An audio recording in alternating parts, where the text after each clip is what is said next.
Un nouveau jour qui se lève sur notre beau pays, le Togo, et nous vous accueillons comme ça sur le sol togolais et plus précisément dans l'enceinte de la télévision togolaise. Oui, nous avons décidé de cultiver un beau jardin en compagnie de toutes les équipes qui nous suivent et qui nous chapeautent ici dans l'émission. Et c'est toujours un réel bonheur et un gros plaisir de vous retrouver, chers amis téléspectateurs. Bien le bonjour chez vous. On espère que vous avez bien dormi, que vous êtes bien réveillés. Il y a des gens qui ont dormi de 16h à 5h du matin aujourd'hui. J'ai eu des témoignages. Pourquoi tu as fait le Je suis curieux. De savoir. Qui? Je sais pas Toi? qui. Quand? Tout de suite. Avant? Après? C'est fort. C'est fort.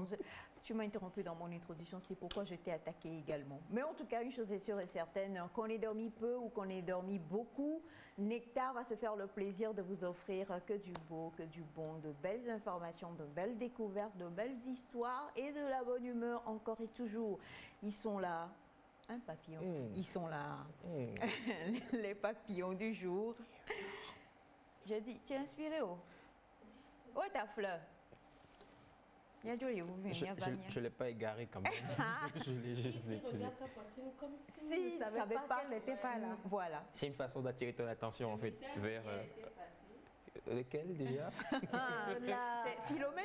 C'était Philomène? Non, Philomène c'est sa mère, mais il m'a dit autre chose hors plateau. C'était une jeune dame qui devait voir. Elle s'appelle comment? Sylvie? Je n'ai pas eu le nom par contre. Philomène, toujours Philomène. Ou bien c'est elle, tu as menti que c'est ta maman. Faut nous dire la vérité. On était sûrs. Philomène. Ma maman. Oula. C'est-à-dire que tellement tu le dis, ça sonne tellement faux qu'il vaut mieux te sauver, quoi. Bonjour Elias. Bonjour Aïcha, bonjour le plateau, bonjour téléspectatrices et téléspectateurs. J'espère que vous êtes bien réveillés. Nous le sommes, toujours pour la bonne humeur, vous servir de la très bonne information. Soyez des notes jusqu'à la fin, s'il vous plaît. D'accord, soyez des notes jusqu'à la fin. Et une chose est sûre et certaine, c'est elle qui a dévoilé le poteau rose face à notre cher Elias. Nous tous, on se disait quand même avec sa taille, avec sa carrure et tout ça. Et bon, je ne sais pas si c'est son métier de réalisatrice qui a fait qu'elle a cultivé, voilà, elle a poussé loin le secret, mais en tout cas, grâce à José, la nouvelle du siècle est tombée. Bouforoto à la place des plaquettes de chocolat. Bonjour José. Bonjour Aïcha.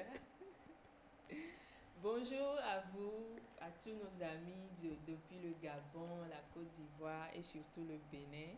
Je vous salue spécialement ce matin. C'est encore pour nous un réel plaisir d'être avec vous. Et rassurez-vous, on est encore venu chargé avec de bonnes énergies. Et rassurez-vous, ça va être du boom. Ouais. Non. Ah, il y a un prétendant dans oui, hier tu l'as lu, il dit qu'il est en Bénin. Mais Naïda, sincèrement, je crois tu tiens de moi de plus en plus. C'est juste que j'ai remarqué qu'on a plus de téléspectateurs qui nous suivent du Bénin, de la Côte d'Ivoire et du Gabon. Il va falloir avoir des arguments plus solides. Comment tu dis stéroïdé? Musclé avec stéroïdes. Voilà, il faut des arguments plus musclés. Nos amis béninois. Mais c'est bien tenté quand même. On les aime, les amis. Ouais, on les aime parce qu'ils nous suivent. Ils te suivent en fait. Ouais. Faut pas Non. On t'a eu. Non. On t'a eu, ne dis plus rien, ne dis plus rien. Non, Bonjour Neïda. Bonjour Aïcha. Ça va? Très bien, et toi? On rend grâce. Alors, bonjour à tous nos téléspectateurs. C'est un vrai bonheur d'être avec vous ce matin. Et comme tous les matins, on va vous booster tout à l'heure dans la pensée du jour. Et il y a beaucoup de belles choses aussi qui arrivent également, qui vont vous plaire. Ça, j'en suis sûre. Yes. Beaucoup de belles choses qui arrivent et qui vont vous plaire. Et on espère en tout cas que vous serez encore et toujours au taquet avec nous. Une seconde chance. Une chance de plus, qui n'en a pas besoin dans cette vie. En tout cas, c'est avec ce morceau du groupe, ou plutôt de KRM, qu'on va vous accueillir ce matin. One More Chance. C'est parti.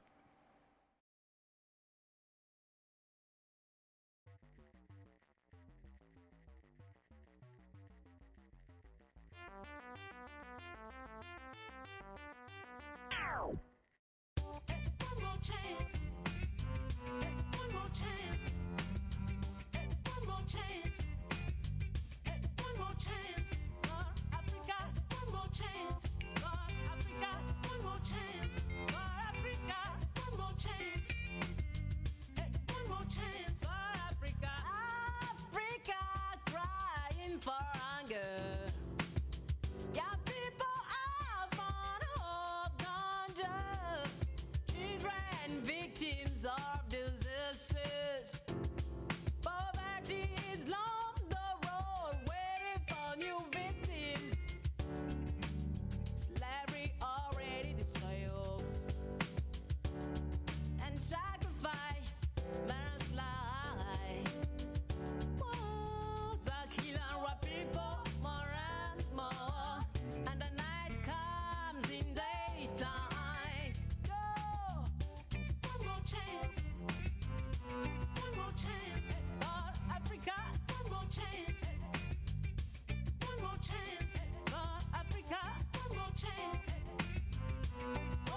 vanu aswafo amesi wo yani de wato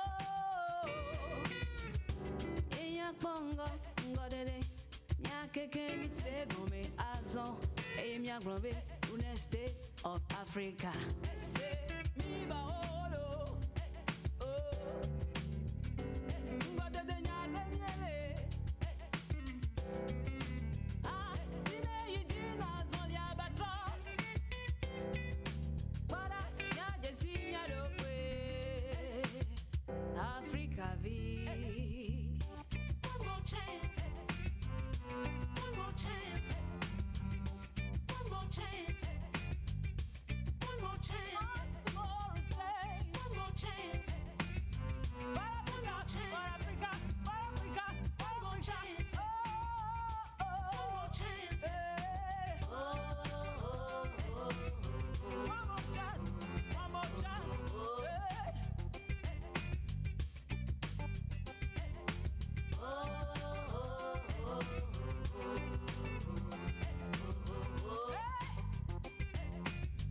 One more chance, one more chance for Africa. One more chance, one more chance, one more chance, yeah. One more chance for Africa.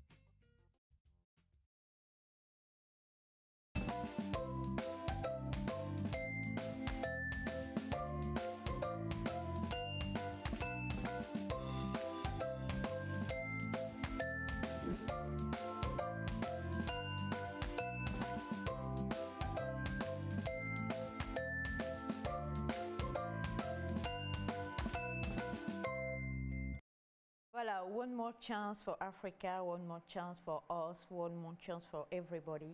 Et c'est ce que nous souhaitons encore et toujours. La parole dit que les bontés de Dieu se renouvellent chaque matin. Donc chaque jour est un nouveau départ, chaque jour est une nouvelle chance de pouvoir mieux faire, de pouvoir pardonner, de pouvoir prier pour les autres, de pouvoir faire un petit geste, faire du bien, de pouvoir tout simplement booster son prochain pour lui permettre d'avoir quand même un meilleur avenir. Et c'est ce que notre chère Naïda va nous donner maintenant dans la pensée du jour, n'est-ce pas? Bien sûr. Tu es prête? Prête à vous booster. Yes. Normalement, quand tu fais ça, là, tu dois jeter des poteaux-coins. Prête à vous booster. Poteau-coin, coco. Tu vois, un peu chez les Blancs, on fait thé ou café. Ici, tu fais poteau-coin ou coco. C'est pas plutôt à plus au bois au coco. Non, à plus au bout d'un là. Ah bon, bref, j'ai oublié. On va y aller pour la pensée du jour.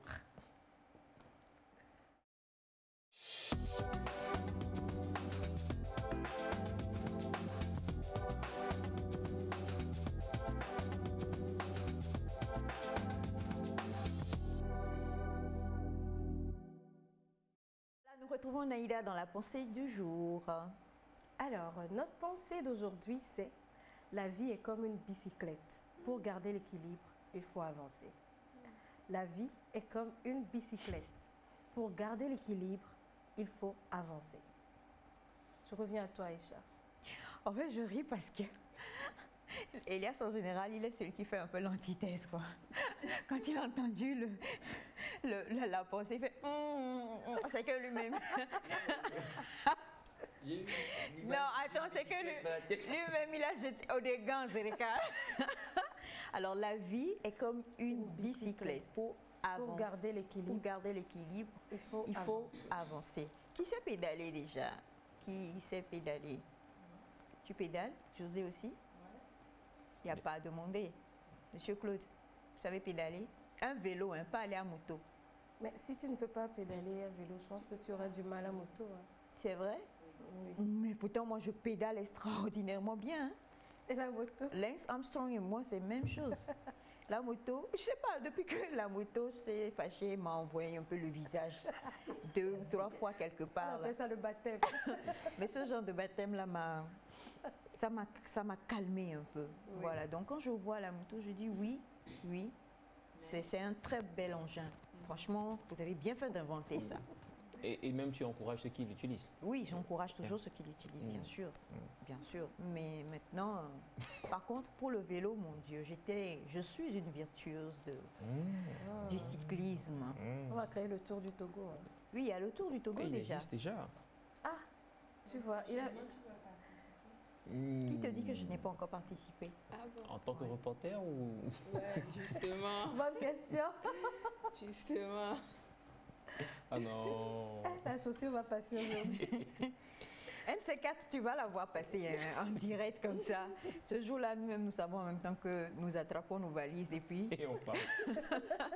En tout cas, la vie est comme Une une bicyclette. bicyclette. Pour garder l'équilibre, il faut avancer. Pour garder l'équilibre, il faut avancer. Monsieur, C'est vrai qu'il y a des bicyclettes où, enfin, si on n'est pas obligé aussi d'avancer pour garder l'équilibre, il suffit juste de mettre, comme on dit, le pose-pied. C'est une bicyclette. Ouais, il y Sur en la a. moto, ça marche. Il y en a. Bon, la vie est une bicyclette, pour garder l'équilibre, il faut avancer. Je crois quand même que c'est une très belle pensée déjà. Il faut l'avouer. Et si je la comprends bien, déjà, c'est juste dire qu'il faut avancer. Qu'il faut avancer parce que si nous restons sur place, nous risquons de chuter. Nous risquons de faire du surplace aussi. Et il faut toujours avancer pour s'attirer les bonnes grâces de la vie. Et toujours avancer. Voilà ce que je peux dire tout de go sur cette pensée. Voilà.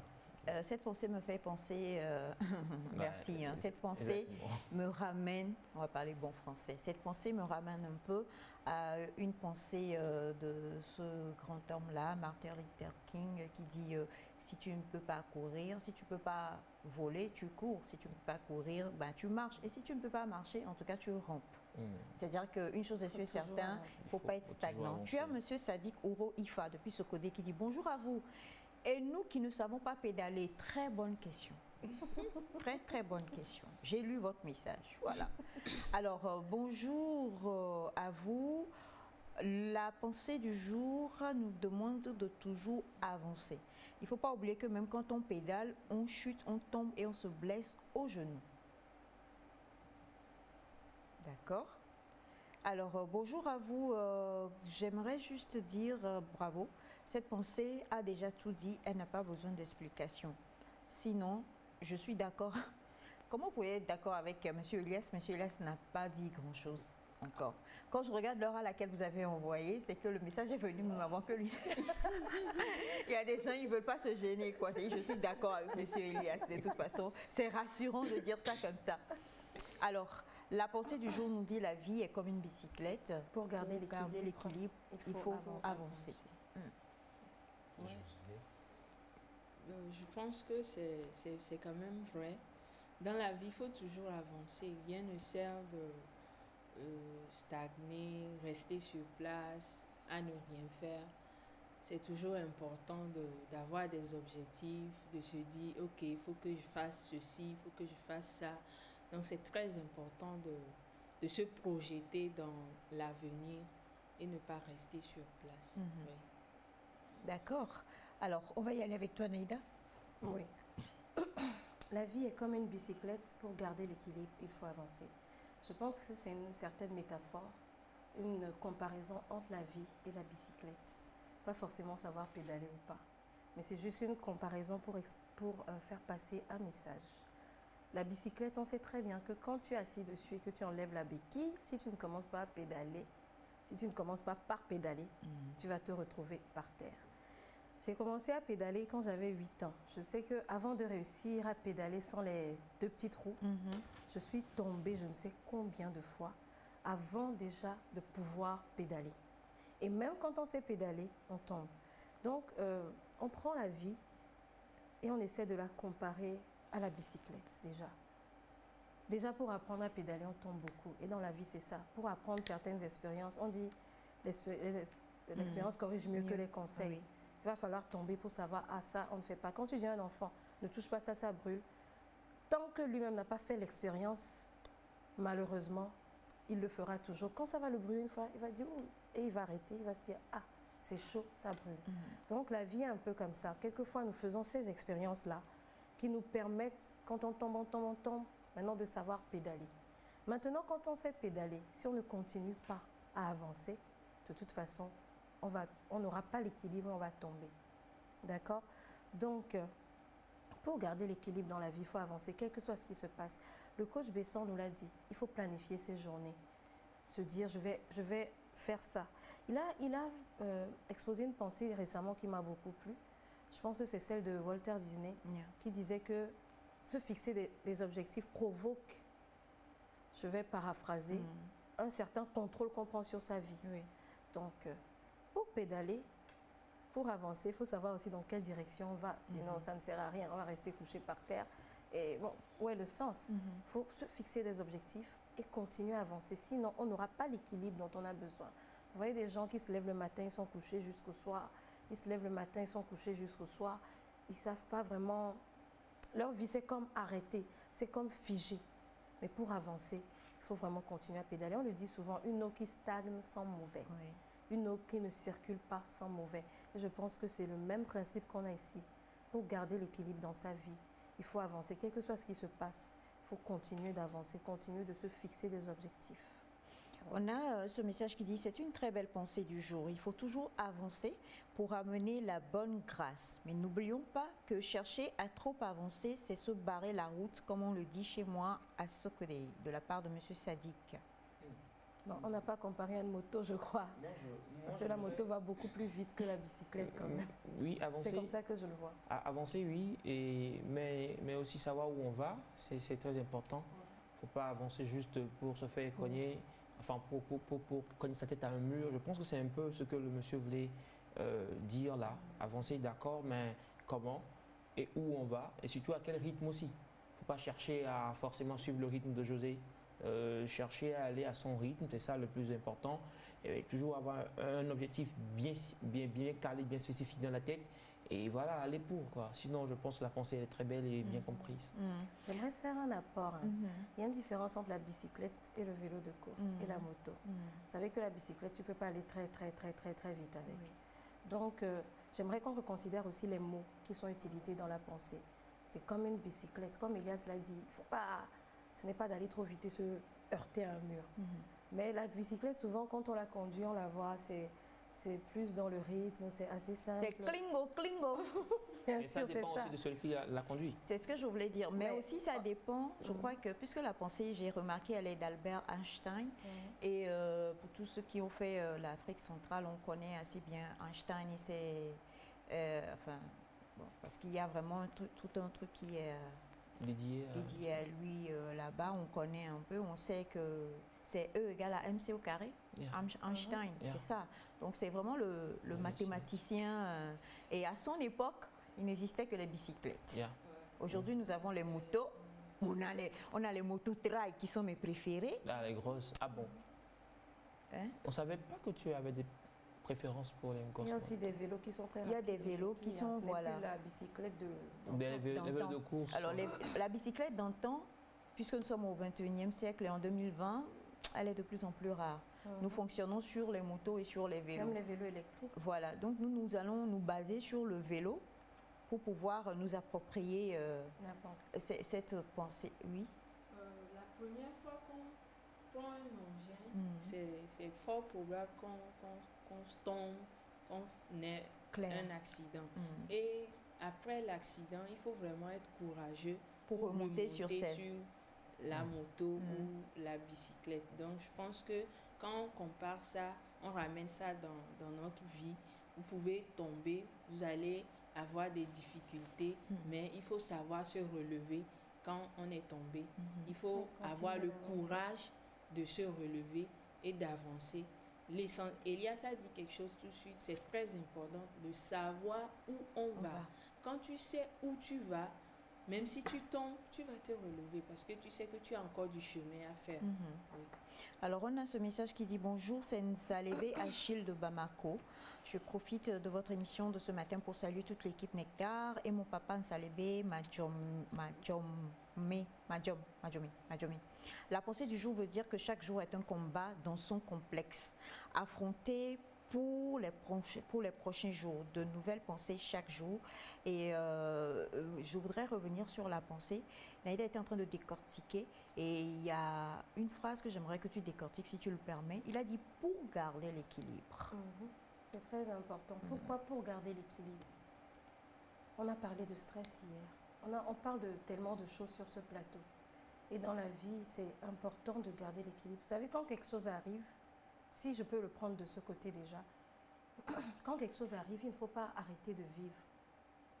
C'est comme si on perdait l'équilibre de toute façon. Quand quelque chose arrive, ou quand on laisse le stress nous envahir, ou quand on laisse... un exemple banal, ça arrive. Je l'ai suivi une fois dans une émission qui parlait de comment les gens peuvent mourir de façon bizarre. Le monsieur a été plaqué par sa petite amie et il s'est couché dans la chambre. Il commandait des pizzas, il était couché au lit, il allait nulle part, il restait sur place, il n'avançait plus. Il a perdu l'équilibre mentalement. Finalement, il est mort. Wow. Comment? Par accumulation de sel dans son ventre. Parce que, étant couché, ne bougeant plus, il n'arrivait plus à aller au sel. Et l'accumulation de ces sels sur plusieurs semaines l'a tué. Il a perdu l'équilibre de sa vie. Il n'avançait plus, il est resté dans le moment présent. Elle a rompu, il a va sur les réseaux sociaux avec son nouveau petit ami. Il reste là sur place, il pleure. Il a perdu l'équilibre. Il arrive qu'on perde l'équilibre. Quelquefois, on ne sait plus. Oh là, ce qui s'est passé, j'avais mis tous mes espoirs dans ça. Et voilà, tout est parti à l'eau. Je fais quoi? Certaines fois, on arrête de vivre, on perd l'équilibre. On arrête de vivre, on reste dans ce problème-là. On ne se fixe plus d'objectifs. On se dit que c'est fini. J'avais mis tout mon espoir sur ça. Alors, voilà. Mais pour garder l'équilibre, malgré ça, il faut continuer, comme Elias et José le disent, à fixer des objectifs pour garder cet équilibre. Si quand sa petite amie l'avait lâché, il a dit ok, c'est arrivé, mais la vie continue. Il s'était fixé de nouveaux objectifs. Il continue, après une rupture, tout le monde dit va au sport, il faut te rendre encore plus beau et tout. Il continue à faire ça. Qui sait, sa petite amie serait peut-être revenue. Donc pour garder l'équilibre dans la vie, il faut avancer. Il ne faut pas arrêter sa vie là. Quand tu l'arrêtes, tu cèdes au stress, tu cèdes à la peur et tout, tu restes stagnant. Et comme une eau qui stagne sans mauvais, tu perds l'équilibre de toute façon. Oui. Moi, je crois qu'une chose est d'avoir l'équilibre et l'autre chose est de la garder. Parce que si aujourd'hui il y a l'équilibre, d'accord, tout va, tranquille. Déjà, moi, je voudrais c'est quoi garder l'équilibre? L'équilibre dans la vie, c'est quoi? Est-ce que l'équilibre ne diffère pas selon chacun? Bien sûr. Est-ce que c'est quoi l'équilibre dans ce sens quand on dit garder? Garder l'équilibre, c'est avoir la force de se relever chaque fois qu'on tombe. Moi, je crois plutôt c'est voilà, garder la force à chaque fois qu'on tombe, bien sûr, mais être aussi sur une bonne route, un bon chemin, sur un projet sur lequel nous sommes, ça marche, on garde l'équilibre, on garde le cap, on avance. Et ce que je voulais dire entre-temps, c'est par rapport par exemple, aux médailles ou aux récompenses. Aujourd'hui, c'est la gloire, demain, ça peut aussi ne pas l'être. Donc, c'est là, je pense que le côté garder l'équilibre est important parce que l'équilibre, c'est quand c'est bon, tu es la star, on te crie. Mais demain, ça peut aussi ne pas l'être. Donc, garder l'équilibre, demeurer toujours ce que tu dis, figé. Il y a quelque chose qu'on dit souvent aux artistes, il faut garder les pieds sur terre. Voilà, garder Ce l'équilibre. n'est pas parce que ça marche aujourd'hui que ça va toujours marcher. Il faut tout prendre avec du recul. Aujourd'hui, je brille, mais demain, je peux ne pas briller. Exactement. Nous avons connu Michael Jackson qui a brillé, qui était au top, et à un moment, sa carrière a pris du vent. Whitney Houston, on en connaît plein. Et il n'y a pas que dans la vie artistique. Oui, il n'y a pas que dans la vie artistique. Même dans nos projets, bien sûr, quand ça marche. On peut t'aduler aujourd'hui et demain pas. Donc, pour moi, garder l'équilibre, c'est garder la motivation. Quelle que soit la situation qui se déroule ou qui se passe dans ta vie, exact. Il faut prendre les choses avec recul. Et même si, souvent j'entends des artistes qui disent, surtout les Américains, quand ils sont dans leurs interviews, je remercie ma famille parce qu'elle m'a aidé à garder les pieds sur terre et à garder l'équilibre. C'est s'entourer, moi je dirais garder l'équilibre, c'est s'entourer des gens, de bonnes personnes déjà, premièrement. Garder la motivation, quoi qu'il arrive. Il y a des gens, ils ont des coups durs, mais quand tu les vois, Tu peux pas. voilà, ils sont toujours Motivés, solides ouais. dedans. Voilà, apprendre. Un téléspectateur avait dit un autre jour, sur une autre pensée, qu'il fallait apprendre, je pense que c'était hier, apprendre les choses avec recul. Quoi qu'il Quel se que soit passe, ce qui arrive, il faut. apprendre les choses avec recul. Donc, garder l'équilibre, déjà, c'est un travail sur soi. Aujourd'hui, je peux être adulée, mais demain, ça peut changer. Aujourd'hui, mes projets peuvent marcher, mais demain, la vie est faite de haut et de bas. Elle va en dents de scie. C'est Donc, très garder important, l'équilibre, déjà, c'est dans sa tête se dire, quoi qu'il se passe, voilà, je sais que je vois les choses avec recul et s'entourer de ces personnes-là qui vous aident vraiment, qui vous aiment vraiment, qui veulent vraiment vous voir avancer. C'est ça. Sinon, quand ça va péter, si ce ne sont pas des gens qui vous aiment, c'est eux-mêmes qui vont vous enfoncer. Donc, Elias disait déjà, qu'est-ce que c'est que garder l'équilibre? Avec une bicyclette, si tu ne pédales pas, Tu tombes. tu tombes Clair. de toute façon. Voilà. La béquille ne te sauvera pas. Il n'y a aucune béquille. C'est sur la moto que même avec la béquille, tu es stationné là-dessus. Donc, garder l'équilibre, c'est continuer déjà, selon cette pensée, à pédaler. Quoi qu'il se passe, je continue d'avancer. Je me lève le matin, je ne vais pas m'affaler sur le lit toute la journée. Je vais me laver, même si je n'ai pas où aller, je vais sortir. Qui sait, je rencontrerai une opportunité quelque part. Il y a une dame comme ça qui est devenue très riche comme ça. Elle faisait Agbaté. Je parle des années 80, Agbaté. Celles qui prennent les portefeuilles. Voilà. On la renvoyait de sa location. Elle et son mari. Donc la nuit, il venait dormir en douce et le matin, il déguerpissait avec un enfant de bas âge. Qu'est-ce qu'elle a fait? Le matin, elle a dit ça ira, ça ira. Elle est allée, elle est partie transporter, décharger des cartons de cigarettes à l'époque. Quand elle est allée, elle a vu que les gens déchargent au port, ils vont vendre ça quelque part. Et elle va et demande. Ça fonctionne comment? On dit, on achète ça à tel prix. Vous trouvez ça où pour acheter? Ils disent au port. Elle marche de Todman au port. On parle des années 80. Oui. Parce qu'elle n'a pas un rond. Elle va au port et puis elle voit les gens décharger. Elle dit, ah, vous déchargez, vous vendez à combien? J'ai un client pour vous qui est prêt à acheter à ce prix. Une fille qui n'est pas allée à l'école, qui, voilà, ce jour, elle a fait un bénéfice de 700 000 francs CFA. D'accord. Si elle n'était pas sortie, est-ce qu'elle aurait vu cette opportunité? Mais en même temps, elle est sortie avec une idée. Il faut non, aussi elle est le sortie rappeler. avec cette motivation que Comme ça tu l'as ira. dit, elle est sortie avec... Nous tous, on le dit, il faut continuer à être motivé. On ne sait pas quand l'opportunité va arriver. Donc, il faut continuer à pédaler. Ce jour-là, elle est sortie de la pauvreté et elle est devenue millionnaire à partir de ce jour-là. Quelqu'un qu'on renvoyait de sa location, une pièce dans les années 80, ça coûtait combien?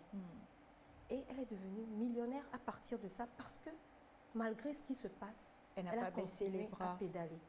Donc, Je pense que la façon dont nous surmontons nos épreuves, ça varie d'un individu à un autre. Bien sûr. L'essentiel, c'est de se connaître ses limites, savoir que je suis très faible émotionnellement. Il faut il y a juste un petit truc qui va m'affecter. Donc, il faut que je m'entoure de telle personne. Quand j'ai un souci, peut-être c'est mieux de parler à telle personne.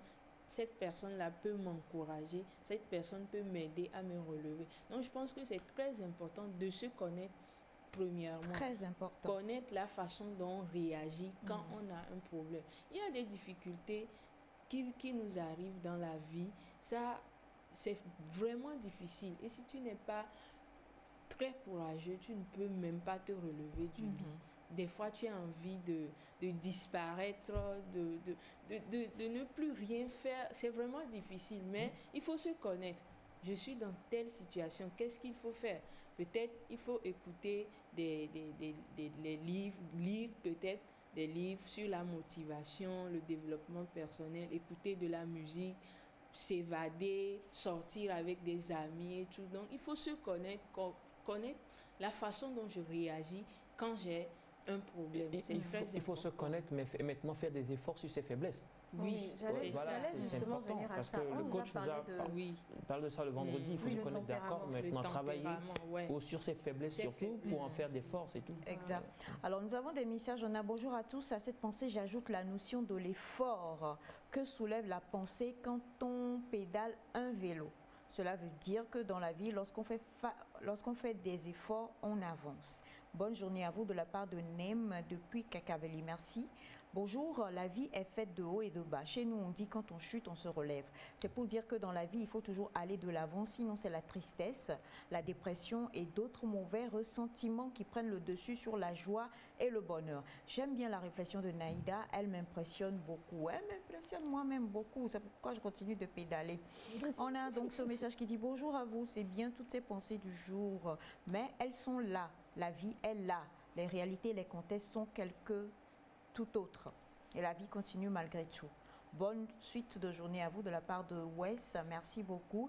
Et bonjour à vous, selon moi, perdre totalement l'équilibre, c'est perdre espoir et sans l'espoir, la chute est inévitable. Un coucou spécial à José, c'est un de ses voisins depuis Pédo, je suis jolie, vous allez connaître le quartier de José. I shot my mouth. Big up à Elias, vous êtes tous magnifiques de la part de Coco. Coco, j'ai lu le message, il faut me payer.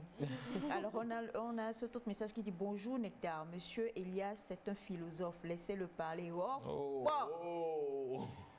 Je pédale. Philosophe. Philosophe, lui. Oui. Philosophe avec une fleur. Oh, Seigneur. Bon, bref, c'est un grand philosophe, c'est vrai, vous avez raison. Toi-même, tu l'as dit, hein, c'est pas moi.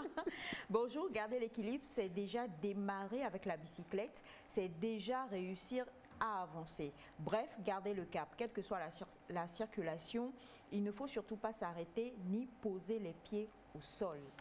C'est une très belle phrase. Ne pas s'arrêter, ni parce que quand on pédale, tu poses les pieds, tu t'arrêtes. Ouais. Il faut garder l'équilibre. Ça arrive quand on va démarrer, on continue encore et encore et encore jusqu'à pouvoir y arriver. C'est important. Mais c'est pas aussi important aussi de s'arrêter des fois. C'est la question que je me pose. Mais même les cyclistes, hein, ils arrêtent des fois pour prendre de la banane et de l'eau. Oui, c'est vrai, mais je pense que si on reste dans l'esprit de la pensée, de toute façon, il faut prendre du recul dans la vie. Mais si on reste dans l'esprit de la pensée, je pense que ce qu'elle veut exprimer, c'est que quoi qu'il arrive, continuer d'avancer. On s'arrête toujours à un moment, c'est vrai. Mais ne dites pas que je m'arrête, et puis ça va prendre le temps que ça va prendre. La vie continue, le soleil continuera de se lever et de se coucher. Alors, on vous l'a dit ce matin, chers amis téléspectateurs, qu'on avait beaucoup de belles surprises pour vous.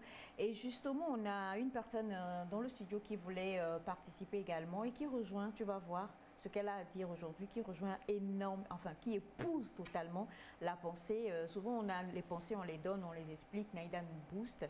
Mais c'est encore mieux quand tu as des personnes qui vivent un peu ce genre de choses et qui sont là pour le dire au vu et au su de tout le monde. Alors, juste après ce jingle-là, on va toujours se retrouver dans la pensée du jour, mais cette fois-ci combiné avec un témoin.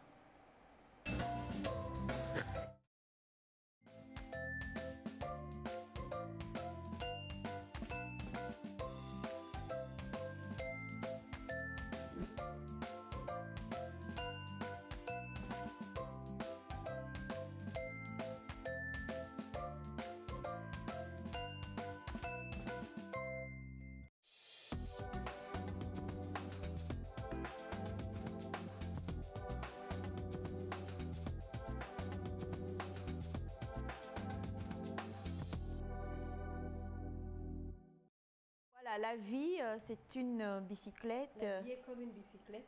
Pour garder l'équilibre, il faut avancer. Exactement. Et c'est vrai, on a eu beaucoup d'explications de vous et surtout aussi de la part du panel sur le plateau. Et nous avons le plaisir d'avoir une dame qui suit la matinale et qui a dit moi je viendrai aujourd'hui parce que j'ai bien envie de vous parler un peu de ce que je vis aussi. Et pour l'avoir un peu écouté, je peux vous dire que franchement, il répond totalement à la pensée du jour. Et donc, on va voir ce que cela va donner. N'appelez pas en direct sur le numéro de Nectar, je vous en prie, chers amis téléspectateurs. Vous y allez par SMS ou par message comme écrit au bas de votre écran. Bonjour, Madame Jacqueline. Bonjour, Aïcha. Vous allez bien, Aïcha? Ça va? Oui, on fait aller. Vous êtes splendide. Merci, ma chérie. C'est grâce à toi. Ah, mais carrément. Alors, on va vous laisser vous présenter aux téléspectateurs. Oui. Alors, je m'appelle Jacqueline Avoulété. Je suis la petite fille de la princesse Ngoï Aklassou. Ma mère s'appelle Delphine Aklassou. Et ce matin, j'ai voulu témoigner après 10 ans de maladie. Je suis atteinte d'une maladie rare. Nous sommes 10 millions dans le monde entier. Cette maladie, elle est mélangée avec l'arthrose et la polyarthrite. Je ne dors pas la nuit. Je suis tout le temps sous stupéfiants, des traitements très très très lourds. Par jour, j'ai 60 mg de morphine qui m'achève, qui me drogue, et je n'en pouvais plus. Jusqu'à un jour, je me suis dit, ben voilà, je suis devenue vulnérable parce que la maladie a pris le dessus. Je n'ai pas choisi. Il a fallu que je réadapte ma vie, penser à l'alternance. J'étais fonctionnaire, d'ailleurs on garde à vie un titre de fonctionnaire en pédiatrie. J'ai tout perdu parce que la maladie, elle me prive en fin de compte de mes membres supérieurs et inférieurs. Donc tout ce qui est de mobilité réduite ou bien l'appréhension, enfin on perd les 5 sens. J'ai tout perdu et je suis devenue une personne vulnérable par la maladie. Professionnellement, j'étais obligée d'être retraitée de la fonction publique à 48 ans à cause de la maladie parce que en pédiatrie, je devenais dangereuse pour le port des enfants et puis pour le soin des enfants. Alors je tiens juste à ce qu'on puisse préciser que Madame Jacqueline est en France. Oui, voilà, ça fait 43 ans que je réside en France. Voilà. J'ai tout fondé en France. Je n'ai pas choisi la France, ça m'a été imposé. Mais la racine qu'on a déterrée ici, qu'on est parti planter à Dijon, en Côte d'Or en France, a vite pris. Donc moi, mon repère, c'est la France. J'ai tout fondé en France. Mais mes racines, c'est le Togo que j'aime, que j'adore. Du sud au nord, de l'est à l'ouest, je suis togolaise à fond. Alors, comme vous le disiez, à 48 ans, vous êtes retrouvée retraitée, n'est-ce pas? Oui, de la fonction publique en pédiatrie, et il fallait l'alternance, la reconversion. Donc, mon fils, à l'âge de 16 ans, il était en seconde, il est venu me dire, à la veille de mon anniversaire, un 24 juillet 2015, en me disant, mais maman, tu oublies que tu es la fille de quelqu'un? Tu oublies ta noblesse? Tu oublies que tu as un nom et que tu as un carnet d'adresse. Maman, tu sais quoi? Quand on devient malade, on devient vulnérable. On n'intéresse personne. Tu sais, actuellement, tu es à quel niveau? Le niveau d'un girafon qui vient de naître. Tu es tombé bas. Mais ce n'était pas ton choix, maman. Relève-toi. J'ai dit, ok, mon fils. Quelles sont tes doléances? Il me dit, tu es une maman très intelligente, qui a beaucoup d'acquis. Déjà, j'aimerais bien que tu m'accompagnes physiquement, moralement, jusqu'au bac. J'ai dit, il n'y a pas de problème, je serai alité. Entre-temps, en 10 ans, j'ai eu 9 opérations. Je voudrais remercier ma maman, Madame Aklassou Ablavi Delphine. Merci, maman. Sans ton argent, sans ton aide, ton soutien, ton amour, je ne serais pas debout. Et j'accompagnais, pendant mes opérations, j'ai fait 9 ans d'hôpital, j'accompagnais physiquement, moralement, grâce à Dieu, parce que ma maman, elle m'a dit un jour que ma seule guérison, c'était de me donner à Dieu, de me confier à Dieu, et que ce Dieu était le mien, parce que je n'accepte pas ma maladie. Parce que cette maladie, la finalité, c'est que je serai en fauteuil roulant. Or que j'ai toujours été active, je suis une femme ambitieuse, dynamique, amour, et je n'accepte pas cette maladie. Mais aujourd'hui, Dieu me l'a fait accepter grâce à Aïcha. Aïcha et moi, on s'est découvert lors du décès de Papa Wemba, le Kourou Yaka, mon idole. Parce que moi, je suis de la mode. La mode, je la vis, elle m'inspire, elle me fait avancer. Et j'avais appelé pour un témoignage de Papa Wemba. Parce qu'on disait n'importe quoi sur lui. Or que moi, je le connaissais personnellement. Et Aïcha m'avait invité sur le plateau. Comme je suis togolaise, internationale, parlant 7 langues, et surtout lingala que je maîtrise bien, parce que je fais des émissions TV à Kinshasa, le pays de mes enfants que j'aime. Donc je suis venue témoigner ici. Et Aïcha me parlait de mes projets. Elle s'intéressait à moi parce que le personnage lui plaisait. Et donc je lui ai dit que voilà, moi je suis l'enfant de telle personne, mais j'ai un carnet d'adresses immense et que j'ai fondé une association à Lomé qui s'appelle la jeunesse décomplexée de Baie. Donc, elle m'a demandé de venir avec cette association, cette jeunesse qui était assoiffée de l'Europe. Or que cette Europe, cette France, moi, aujourd'hui, c'est mon repère, mais elle m'a laissé des cicatrices. On ne va pas en France comme ça. Moi, on me l'a imposé. Mais les dégâts, À Lomé, on me traite de folle parce que je ne réagis pas comme une Africaine. Ma culture, oui, le respect y est. Il y a des petits points que j'ai gardés. Mais je leur disais non, on va se poser à Lomé. Moi, j'ai quitté Lomé. Jusqu'aujourd'hui, le Togo est respecté dans le monde entier. Les Togolais sont aimés dans le monde entier. On appelle ce pays la Suisse africaine. Je le porte haut aux États-Unis, au Canada, partout dans le monde entier, surtout en Europe. Surtout dans ma ville de cœur, Meaux, en Seine-et-Marne, dont l'ex-ministre, notre maire actuel, M. Copé, m'a totalement donné confiance. Aujourd'hui, je suis une présidente de l'association des commerçants des marchés de Meaux. Alors, comment est-ce que ça s'est passé? Parce qu'on parle de mobilité réduite, Oui. C'était difficile pour revenir à ta pensée qui La dit la vie bicyclette. c'est comme une bicyclette, Oui. justement, où là, il n'y a plus, oui, opérations, et ces opérations, c'était des Neuf. opérations neuves, Ouais. elles étaient lourdes, Très lourd. on ne peut pas se lever, on ne peut pas bouger. Comment on arrive à trouver la résilience ou comment est-ce que ça s'est passé pour continuer de pédaler cette Et bicyclette-là? ben voilà, je vais encore faire, je vais en parler en témoignage parce que moi je n'ai que ça comme planche. C'est-à-dire que chaque fois que la maladie, elle vous envahit, si vous voulez, elle vous prive de quelque chose, mais en même temps elle développe autre chose en vous. Et en fin de compte, moi, ma maladie, elle m'a privé de mes membres inférieurs et supérieurs parce que moi je me lève le matin, je suis comme un robot, je tombe. Je dois commencer mes traitements pour relaxer mes muscles. J'ai un régime alimentaire très particulier. Et je me suis dit, mais face à ça, qu'est-ce qui est devenu ma vie? Après une opération, parce que je suis remplie de barres de fer, tu mets un scanner sur moi, je sonne de partout, tu vas croire que je suis une voleuse ou un extraterrestre. Qu'est-ce que je vais faire de ça? Eh bien Dieu, grâce à Dieu, il m'a rendu très cérébrale. Je me suis dit, voilà la pédiatrie. Qu'est-ce que mes supérieurs me demandaient en pédiatrie? D'être attentif, observatrice, parce qu'un enfant, il ne parle pas. Quand il a mal à la tête, soit il a les yeux larmoyants, ou bien il a la tête qui chauffe quand on l'embrasse. Quand il a mal au ventre, l'enfant, il ne sait pas vous le dire. Mais en oppressant son ventre, l'enfant va crier. Donc, et pour calmer ses enfants à l'hôpital, pour les mettre en confiance, parce que l'enfant, ce n'est pas quelqu'un qui va avec n'importe qui.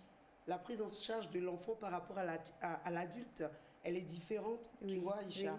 Et donc, nous, le rôle qu'on a auprès des enfants dans la médecine, en pédiatrie, c'est les rassurer, soit par le sucre, le canadjou, parce que c'est un relaxant, un anesthésiant pour l'enfant, ou bien soit par les couleurs. C'est pour ça, en pédiatrie, nos supérieurs, ils nous demandent souvent, tous les saisons, on décore notre structure par des couleurs qui représentent les saisons pour les enfants. Donc je me suis dit, face à ça, les couleurs, la mode. Waouh. C'est ça. Ma maladie, elle m'a rendue très cérébrale. La mode, j'ai pas d'outils de la mode, j'ai que les couleurs. J'ai pris les carnets d'adresse de ma mère. Parce que petite, ma mère m'habillait sur les Champs-Élysées. J'ai eu l'opportunité de fréquenter des grands couturiers. L'appel. Quel appel? Parce qu'en même temps, Dieu me disait, réveillez-vous. Parce qu'on a un problème aussi de réchauffement naturel. Donc, mon projet englobait aussi l'écologie. Donc, j'ai fait un projet avec tous les grands magasins. Parce que, excusez-moi, hein, beaucoup, mais Paris, c'est la capitale de la mode. Et j'habite à Paris. Donc, tous les invendus des grands couturiers, je parle bien des grands couturiers, je ne cite pas Zara, je ne cite pas H&M. Moi, je commence de Lanvin, Dior, jusqu'à Louboutin, J3, Yoshi. Trop de marques, pardon. Nous Voilà. tremblons. Et je revends tous leurs invendus dans le monde entier. Aujourd'hui, je suis leur ambassadrice dans le projet écologique. Comment nous pouvons changer le monde? Comment nous pouvons avoir un avenir? Non, même pas avoir. Il s'agit de projeter un nouvel avenir pour la jeunesse, nos enfants. Et voilà comment est né mon projet. Et par-dessus tout, dans la mode, il faut avoir la voix, il faut avoir la gueule, il faut avoir la bouche. La maladie À développer. Waouh. mon larynx. Ouais. Parce que... Vous voyez, je suis une femme.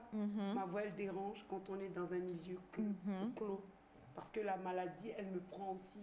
Mes muscles, elle me prend partout, mon corps. Donc, ma voix, je suis née qu'une voix douce. Mais aujourd'hui, j'ai la voix d'un ogre. On dirait que je tue. Non, c'est la maladie. Donc, cette voix aussi, elle est venue en révélation. Moi, je parle du livre de la révélation. Je suis une nouvelle révélation. J'ai su faire le cap, passer de l'alternative, poser un projet avec, bien sûr, j'ai eu l'aide de ma ville, j'ai eu l'aide des élus, j'ai eu l'aide de la mairie, mais c'était mon projet. Et voilà ce que Jacqueline est devenue. Waouh. Alors, vous avez, avant de revenir à vous, Madame Jacqueline, plusieurs messages. On a, ce témoignage est très sensible. Ouais. Vous avez été vulnérable, mais aujourd'hui, à vous écouter, vous avez développé une résilience qui vous fait vivre. J'avoue que vous devez toujours apprendre à être heureuse. Merci pour ce témoignage de la part de Wes. Et on a, bonjour à vous, j'aimerais vraiment dire chapeau à la dame sur le plateau. Elle réalise totalement la pensée de ce matin. Être une bicyclette en elle-même, et elle a gardé l'équilibre. Je ne sais pas où est-ce qu'elle a trouvé cette force et ce courage-là, mais ça ne peut être que grâce à ses racines togolaises. D'accord, merci beaucoup. Nous avons bonjour à vous, bravo à vous, Madame Jacqueline. Votre témoignage est vraiment très émouvant et la seule chose que nous pouvons dire, c'est exactement aussi qu'il faut comprendre que beaucoup de nos jeunes luttent pour pouvoir partir. Ils ne savent pas que là-bas, ce n'est pas du tout facile. Merci d'être là pour rendre ce témoignage aujourd'hui, mais merci également de pouvoir leur dire qu'il faut apprendre à cultiver chez soi avant d'aller cultiver ailleurs. Merci beaucoup et vous avez encore bonjour. Nectar, courage à la belle dame, mademoiselle Aklassou, très naturelle et mignonne. Dites-lui qu'elle est surtout belle naturelle. Voilà. De la part de Richard Adossi, alias Togui Gazobonde, c'est ça? Togui Gazobonde, depuis Nikonakwe. Et ça se poursuit, on a bonjour à vous, merci infiniment pour ce message et ce témoignage, chapeau à vous. Et bravo à Naïda qui a voulu illustrer aujourd'hui sa pensée par ce témoignage-là. C'est un témoignage qui me fortifie, moi particulièrement, ayant fait une hémiplégie depuis 2 ans. Justement, on va en venir là, c'est la suite. D'accord, bah, on écoute la suite alors. Donc, la suite, c'est que moi, je suis souvent à l'hôpital. Je réponds à des rendez-vous pour pouvoir voir où est-ce que j'en suis. Okay. Et tout ce qui est dans mon corps, c'est-à-dire il y a des dates échues où on doit rechanger l'appareillage et tout ça. Et donc, ma maladie demande beaucoup de physique. Je suis tout le temps en piscine, je suis tout le temps en gymnastique pour pouvoir détendre mes muscles qui m'empêchent d'être à l'aise, quoi. Je suis jamais à l'aise, je pleure tout le temps, tout ça. Donc, en fonction de ça, comme je suis dans la mode, et contrairement à l'Afrique, c'est des gens très aisés qui vont acheter dans les marchés en Europe. Il faut avoir les moyens. Parce qu'ici, en Afrique, le marché, c'est à moindre coût. Mais en Europe, c'est pour les riches, justement. Des gens qui ont un niveau social bien atteint. Et donc, au lieu de passer toute ma semaine, par exemple, à l'hôpital et rentrer que le week-end, parce que j'ai ma vie de famille aussi, j'ai 2 enfants, j'ai un garçon de 21 ans qui est en HEC, École supérieure de commerce, et une fille de 9 ans. Donc, je n'arrivais plus à cumuler ma vie privée et ma vie de malade. Donc, la révélation est encore venue. Je me suis dit, bah, je vais vendre au marché. Parce que vendre au marché en Europe, le marché, il est mobile. Le marché, il existe de 6h du matin jusqu'à 14h30. On bloque un boulevard. Le boulevard est bloqué de 6h à 14h30. On arrive à 6h30, il faut tout monter et tout redémonter. Mais c'est du matériel forain, c'est que des barres de fer, tout ça. Je porte 8 poids pour pouvoir caler mon installation qui font 25 kg x 8. À 6h du matin, je les porte. Je crie.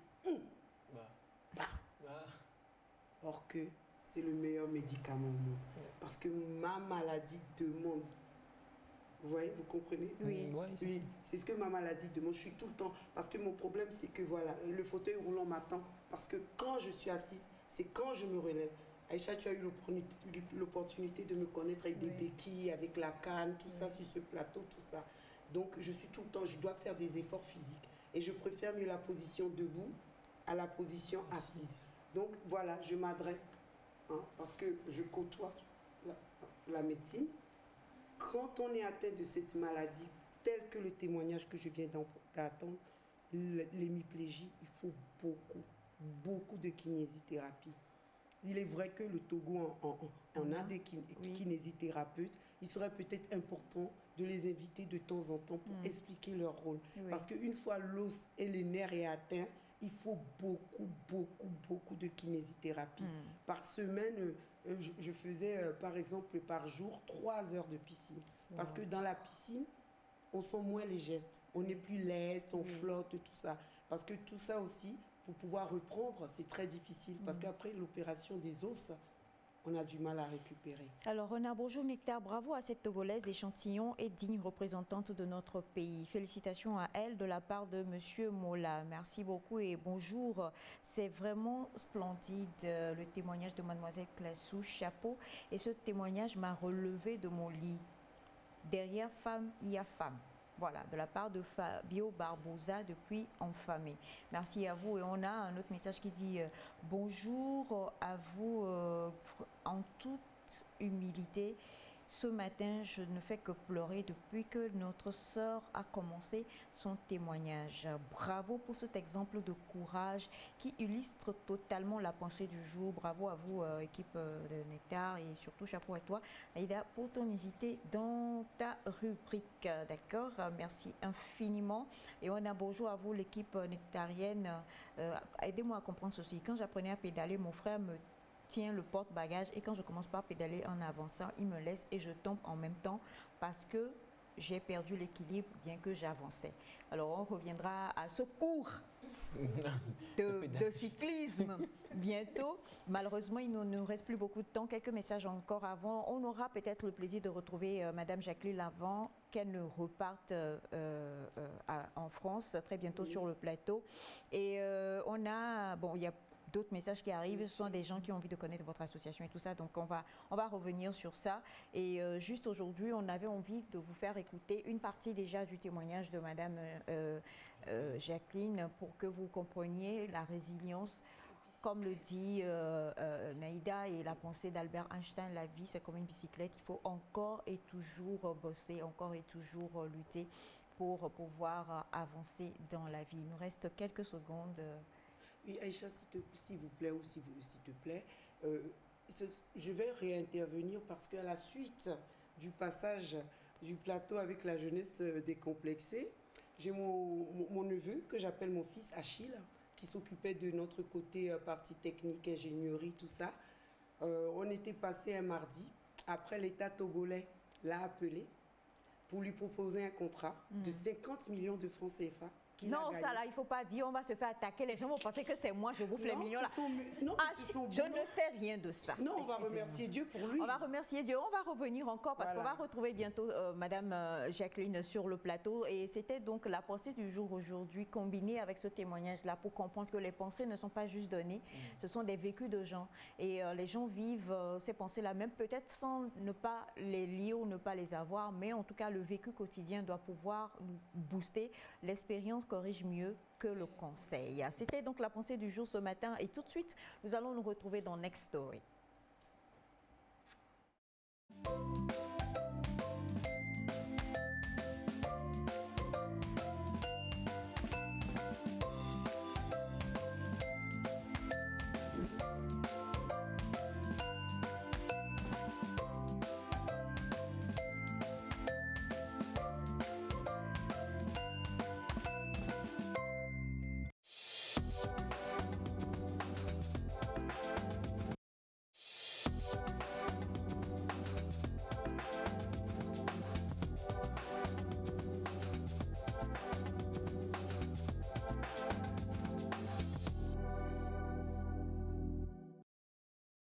témoignage du jour, c'est une histoire qui est arrivée à une jeune dame et le message nous a été envoyé.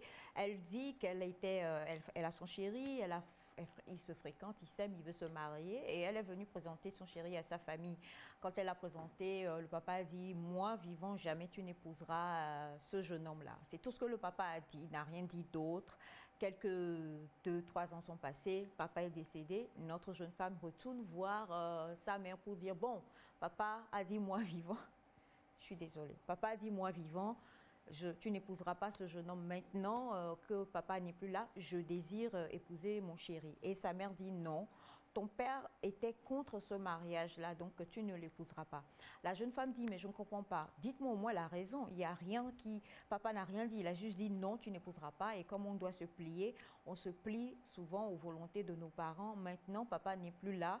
Il a dit moi vivant. Donc, il n'est plus là. Maintenant, il faut que je puisse vivre ma vie parce que c'est lui que j'aime, il m'aime aussi et nous avons envie de réaliser notre foyer.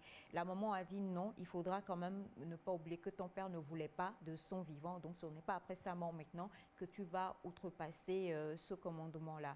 Qu'est-ce que vous pensez que la jeune femme peut faire dans ce genre de situation? Avant de venir sur le plateau, je pense bien que nous avons essayé de donner, grâce à José, le micro un peu à nos amis de la ville de Lomé. On va voir ce qu'ils en pensent dans ce micro-trottoir.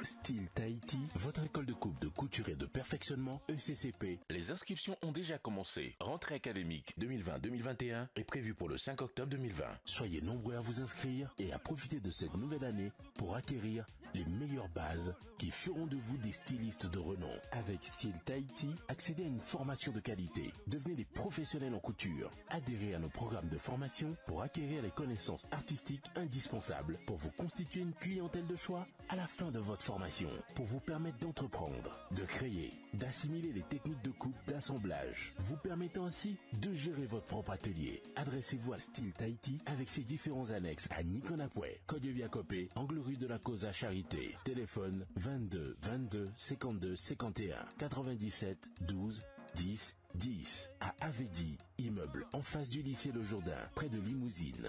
Téléphone 90 18 39 90 97 12 15 15. À Dakpamé, non loin du rond-point d'Adakpamé, à côté de l'hôtel God Bless. Au téléphone 90 07 33 06 et à Dapaon, au quartier Nat Bagou, face à la grande mosquée. Téléphone 90 78 79 47.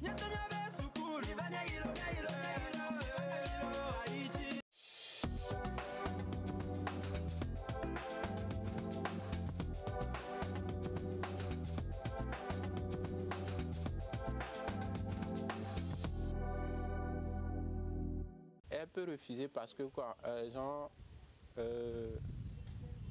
nos parents, ou bien par exemple mon père, j'entre dans une relation où c'est moi qui ai trouvé le conjoint, et celle qui me plaît.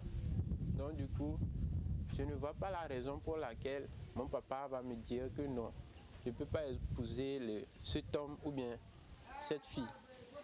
Donc du coup,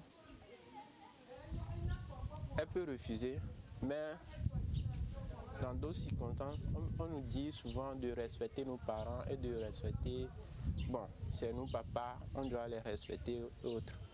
Du coup, je vois qu'elle doit accepter la décision de son papa. Oh, il y a que toi, Glorola, origine. Que toi, on a la bien vrai que toi, on a raison que tu le beau voir. Et nous, il y a la zippe, mais le pourquoi nous vient de l'ati, mais tu as mais atteint peu. Et dans Sanji ma peu. Donc, à toi, raison de coco, toi, tu as au bureau. Et toi, ma gala, bonne tritourner des chefs à faire comme un homme sur le bon. Parce que toi, ma bénédiction, ma toya ira, ta main hier bénérie. Nous, toi, ma mémoire, ne respecter toi, ma mémoire. Oui. Parce que déjà, dans sa vie, son père ne lui a pas donné des raisons pour lesquelles il refusait qu'il épouse ce monsieur-là. Mais comme on le dit souvent, ce qu'un vieillard voit assis, même un jeune debout ne le voirait pas. Donc ce serait plutôt bien mieux qu'elle respecte les dernières volontés de son papa. Oui, de mon avis, la fille doit refuser, elle doit écouter la voix de son père. Parce que, bon, selon moi, les enfants doivent obéir à leurs parents. Et aussi, je peux dire que nous sommes en Afrique. Nous devons écouter les instructions de nos parents. Peut-être son papa a vu quelque chose d'anormal. Genre, peut-être que le garçon ne lui plaît pas trop. Peut-être le garçon est dans une autre ethnie que bon, ça ne lui plaît pas. C'est un peu ça. Sinon, il n'y a pas grande raison. Forcément, le garçon doit avoir un côté négatif qu'il a affiché à son papa. Donc, du coup, c'est à cause de ça qu'il a refusé de ne pas que sa fille prenne la main de ce garçon. Ah ben, il n'a pas donné de raison, donc moi aussi, je ne sais pas. Peut-être pour, je sais pas, des conflits générationnels qui existent entre les deux familles depuis toujours. Ou bien, bon, peut-être que le papa sait quelque chose de très grave sur le monsieur qu'il ne veut pas dire à sa fille. Je peux dire que je ne suis pas à la place du père, mais un père ne peut jamais vouloir du mal à sa fille. Un parent ne peut jamais vouloir du mal à sa fille. Ce que le père est en train de regarder avant qu'il ne refuse, nous ne le savons pas. Mais ce que je peux dire, c'est qu'un parent ne peut jamais vouloir du mal à sa fille. Jila di we nyanu ke nyona we. Nyanu nyono chan paravane nya de surwa. Menye won toy a chocha de ko nyon le moja ko lova nan jila obi ade surode. Le seme a jila vio sibe wo fia nchu atento na tobe nyonu fi mala mamara ile pomo le jodone yilo wo to mayo. Jila we la va ya piam. Yo ya piam a ala gbala do ka pli jila mawo. La kpora benade le ko le ro.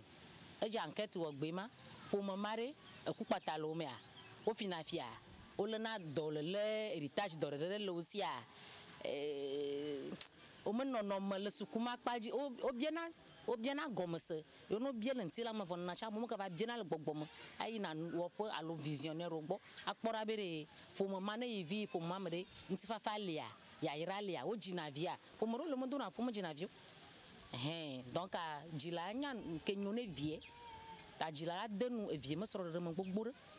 je dirais oui, ils ont toujours ce droit-là. Parce que bon, déjà, ils nous connaissent mieux que personne et puis bon, ils savent ce qui est bon pour nous. Quand bien même qu'aujourd'hui, avec la civilisation, on décide de faire des bêtises nous-mêmes qu'on regrette plus tard. C'est toujours, je sais pas, assez potable de discuter du choix de conjoint avec ses parents, c'est-à-dire les faire asseoir, essayer de savoir pourquoi ils disent non et tout, et puis avoir leur avis et aussi les expliquer pourquoi on a choisi telle ou telle personne pour voilà, partenaire de vie. Donc il faut certainement. Nous sommes des enfants, nous sommes des jeunes, donc nous devons obéir. Quelle que soit la difficulté du choix que nos parents nous imposent, nous devons obéir parce que depuis le bas âge, ils nous ont éduqués et maintenant, bon, pour que nous ayons aussi la paix dans nos foyers, dans le futur, nous devons écouter leurs choix. Et je peux dire aussi que la Bible a dit d'écouter, enfants, obéissez à vos parents.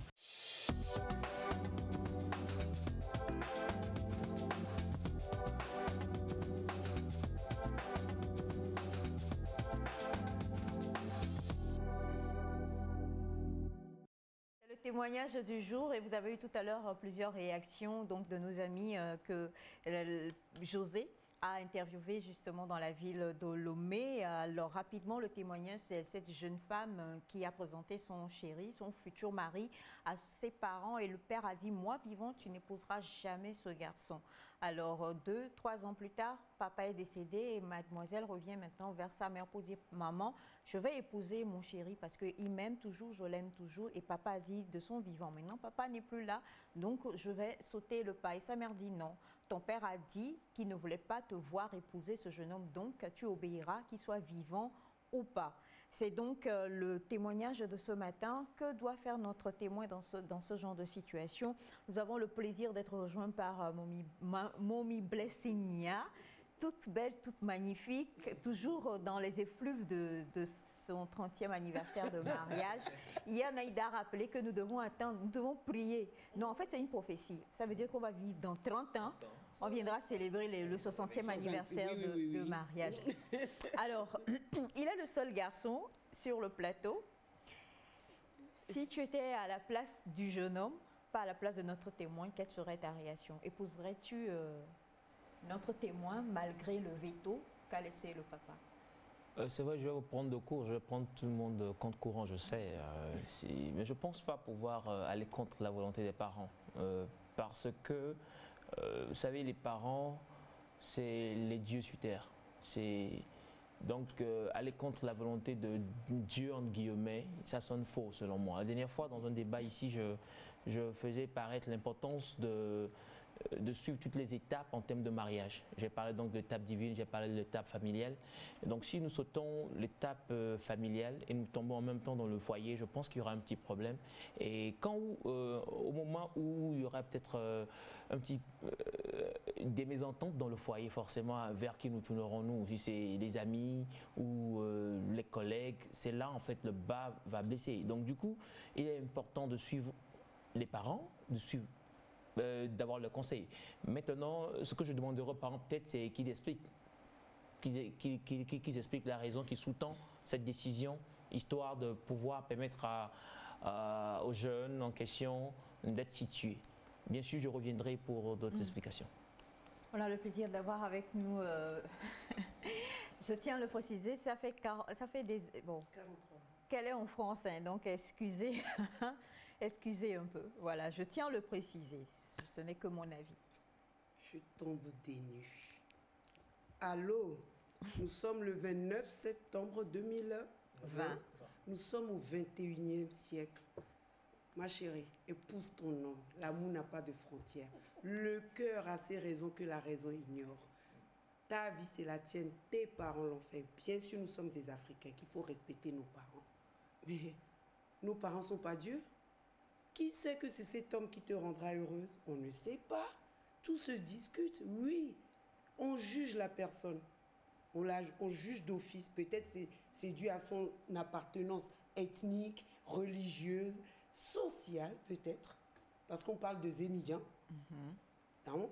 Mais c'est un être humain. Il a du potentiel. On ne connaît pas. On peut les faire asseoir et voir. Mais on est où là? 21e siècle, le 29 septembre 2020. Mes parents, moi, ma mère, elle m'a toujours dit, ma fille, si c'est ta volonté, que ta volonté soit faite. Oui, la maman africaine te dira, le jour J ne vient pas pleurer, mais t'inquiète pas, ta maman, elle te consolera, parce qu'elle ne va pas te jeter. Le cœur a ses raisons que la raison ignore. Je tombe des nues. Allô, marie-toi.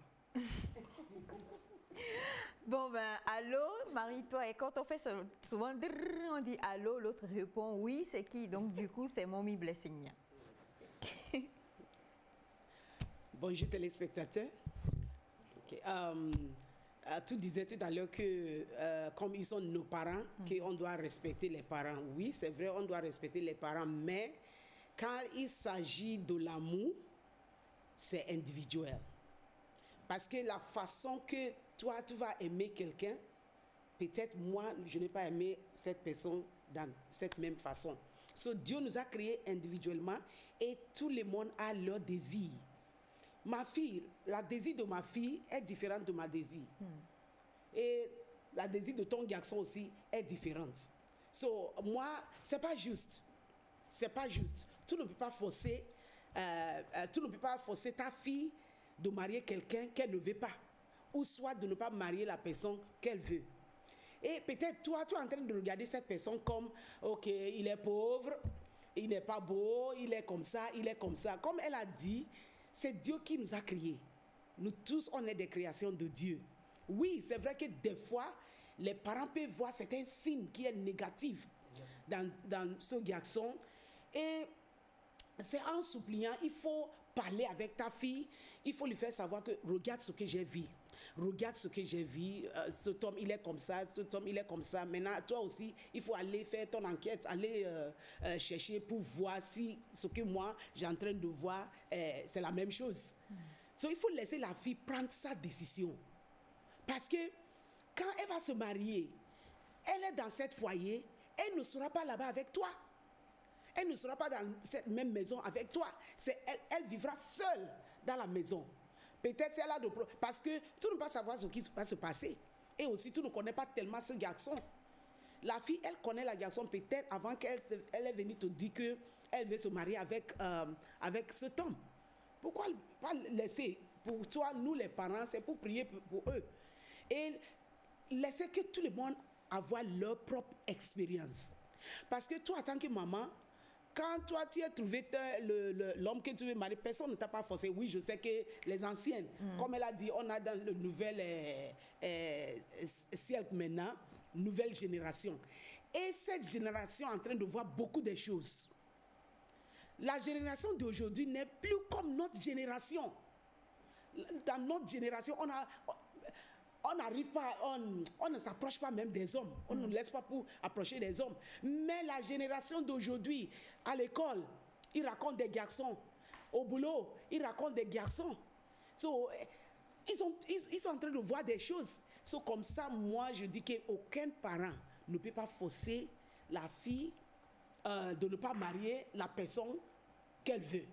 Ça, c'est incorrect. Incorrect. It's not correct. Ok, it's not correct. Avant de venir à toi, Naïda, on a plusieurs messages. On a bonjour Nextory. Il faut dire que ce sujet est relativement délicat et est devenu presque générique dans notre société. Que se passe-t-il au juste?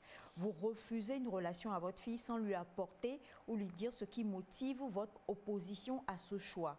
Certains parents peuvent avoir raison et c'est raisonnable, mais quelquefois on y met juste des caprices et des complaisances juste pour satisfaire son propre ego, sans raison qu'elle n'avance pas car elle n'aura pas d'équilibre. Merci à tous. Merci beaucoup à vous. Et bonjour à vous la famille de Nectar. Selon moi, il n'y a pas de fumée sans feu et la Bible a été claire. Honore ton père et ta mère et tu auras une longue vie sur cette terre. La loi de Dieu, donc, même si elle aime comment le monsieur et elle n'a qu'à penser à demain. Et je tiens à féliciter sa maman qui a aussi tenu la décision de son mari. Merci et bonne journée de la part de monsieur Jules depuis Libreville. Merci beaucoup à vous, monsieur Jules. Et nous avons ce message qui dit bonjour Nectar, désolé, j'ai le même problème dans mon camp. Je préfère que les parents nous expliquent un peu la raison pour laquelle ils ne veulent pas la fille ou le garçon. Ils ne veulent pas la fille. Le cœur est un autre monde dans lequel chacun doit vivre selon son cœur. D'autres ne peuvent pas y vivre pour nous. L'amour est individuel. Merci maman. Merci à vous. Et on a ce message qui dit bonjour Nectar, moi je suis Derman depuis Cara. À mon avis, c'est à la fille de faire son choix. Et le parent ne doit pas s'y opposer car ce que les parents ne savent, c'est que les parents ne savent pas où se trouve le bonheur de leurs enfants. Et on a ce message qui dit bonjour à vous, moi je pense que le père avait raison, même s'il ne l'a pas expliqué. Un père a toujours raison et une mère aussi a toujours raison. Merci infiniment.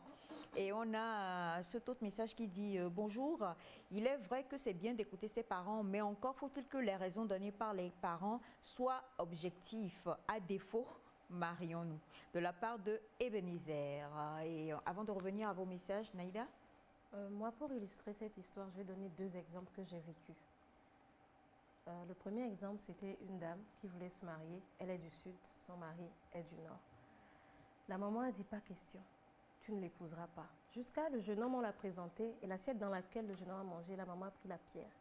Elle a cogné sur l'assiette que non, qu'il n'est pas digne parce que c'est quelqu'un du Nord. On parle des années 80. Cette fille a continué. Elle dit c'est lui que je veux, c'est lui que je veux. Ils l'ont frappé. Hein. Les frères sont venus, ils l'ont tabassé. Elle a dit c'est lui que je vais épouser. Elle a épousé. Aujourd'hui, c'est lui qui aide toute la famille de la maman. Et un deuxième cas que j'ai vu, ce n'était pas un problème d'ethnie, mais de finances. Le monsieur n'était pas au goût du papa parce qu'il n'avait pas les finances. Il voyait sa fille, elle mérite mieux. Et il a refusé. La fille a forcé, elle a épousé. Aujourd'hui, c'est ce jeune homme qui donne à manger au papa chaque mois. C'est lui qui s'occupe de la famille.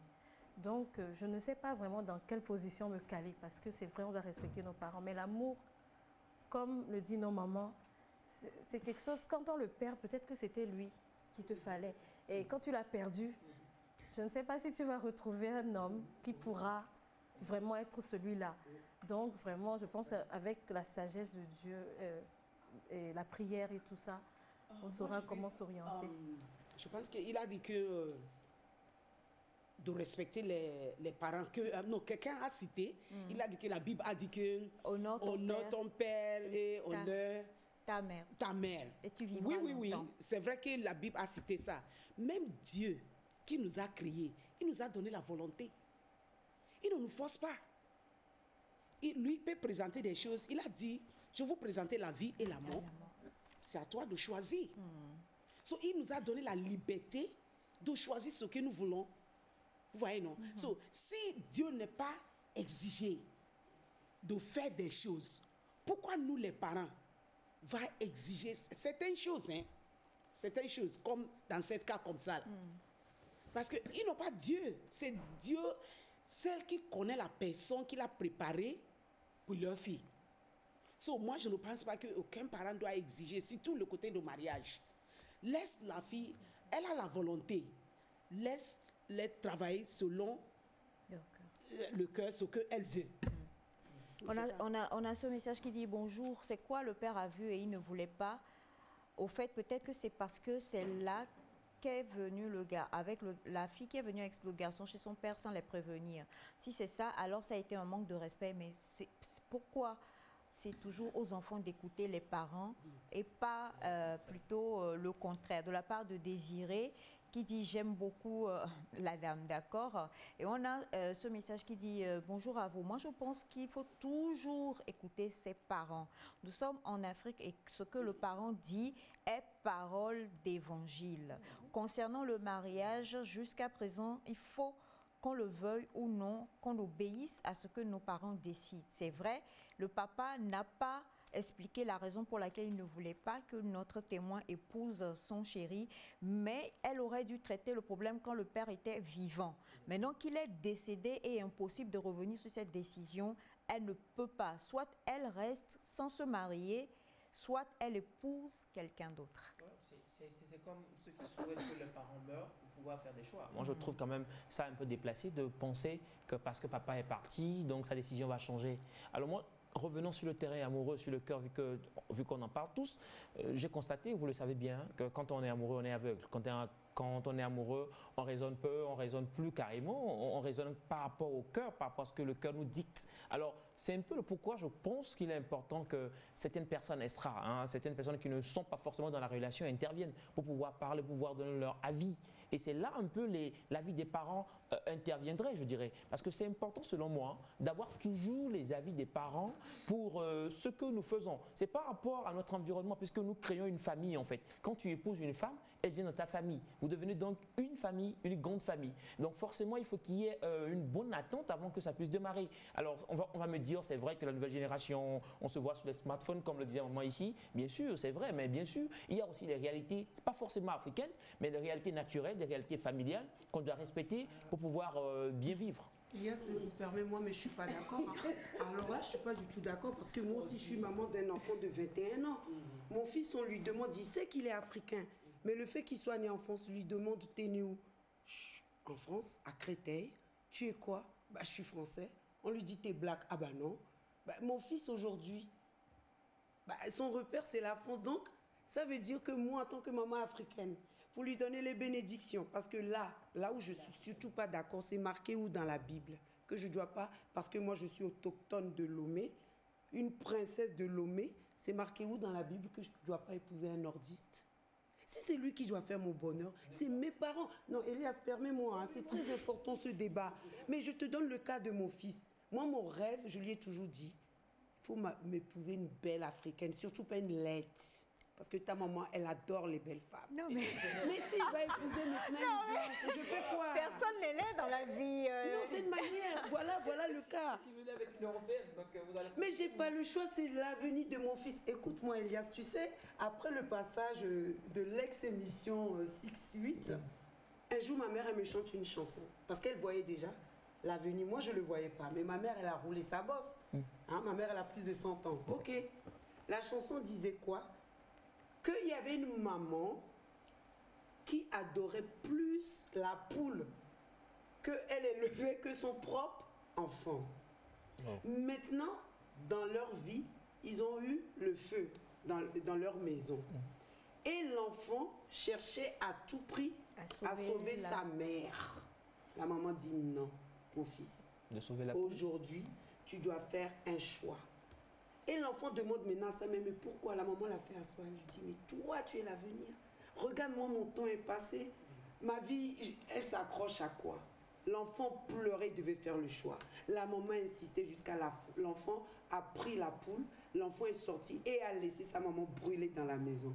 Dès qu'ils ont affranchi le seuil de sa maison, les pauvres sont devenus riches parce que cette poule a commencé à pondre de l'or. Elle a préféré perdre sa vie pour le bonheur de son fils. Tout se discute. Jusque-là, on est d'accord. On est d'accord?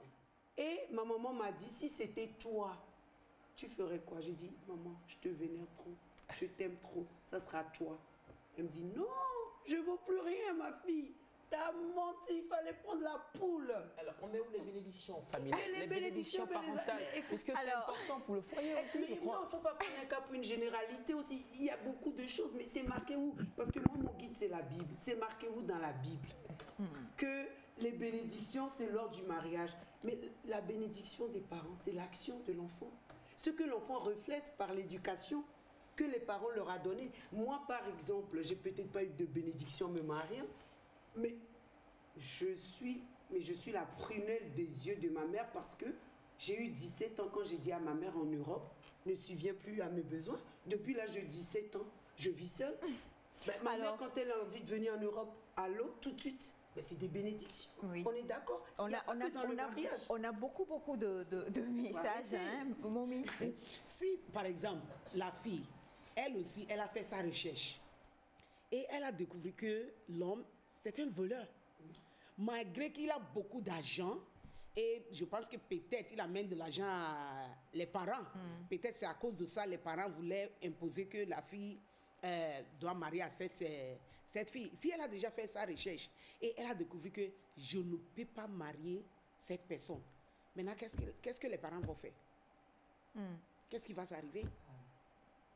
Parce qu'on a dit de respecter les parents, n'est-ce pas? Maintenant, les parents ne connaissent pas cet homme. Ils ne savent pas si cet homme c'est un voleur. Avant de m'amener ce que je vais me marier à toi, je connais la personne. Parce qu'on vit ensemble. Peut-être on est parti à l'école ensemble. Et voilà, maman, papa, tu es à la maison. Tu viens de voir ce garçon seulement. Et tu ne lui connais pas. Comme maman, elle a dit, il faut faire la recherche, aller demander les questions, tout ça là. Mais tu n'as rien fait. Tu n'as pas demandé les questions. Et voilà, moi, je suis en train de vous dire qu'il est voleur. Il est il ne fait pas un bon travail. Est-ce que tu vas me forcer de tout respecter? Parce qu'après le mariage, c'est moi avec lui. J'ai attendu, c'est pas attendu, je connais quelqu'un qui s'est marié à un brigand. Et chaque fois, elle sait que l'homme, on lui a forcé à l'âge de, je pense qu'à l'âge de 17 ans, qu'on lui a forcé de marier avec cet homme parce que les parents leur disent, oh, il a de l'argent, c'est lui qui prend soin de nous, malgré que la fille ne veut pas. Dès qu'elle a fini l'école de secondaire, et on l'a dit d'aller se marier, et elle a respecté les parents. Et maintenant, dans le foyer, chaque fois, il y a des polices qui viennent à la maison pour chercher son mari. Et elle va aller cacher le mari en bas du lit. Ou soit derrière la porte, quand les polices vont venir, elle va dire, oh, il n'est pas là, il n'est pas là. Elle a vécu ça. Elle a dit, jusqu'à quand? Mais un jour, elle a décidé, le mariage est cassé. Après, quand elle a cassé le mariage, elle est partie à l'école pour faire aller aux universités, pour faire la loi. Aujourd'hui, elle est un juge. Elle m'a dit ça. Elle a dit, parce que j'ai fait ça à cause de mes parents. Parce qu'ils m'ont forcé de marier la personne que eux ils veulent. Moi, je ne veux pas cet homme. Ils ont fait 4 enfants. Après 4 enfants, maintenant, il y a la divorce. Est-ce que c'est ce que tu veux comme un parent? Laisse la fille faire son choix. Parce que si elle est dans cet foyer, Elle est dans le foyer parce qu'elle n'aime pas l'homme. Des fois, l'homme aussi veut coucher avec elle, elle ne veut pas parce que ça ne vient pas de son cœur. Est-ce que c'est ce que nous voulons pour nos enfants?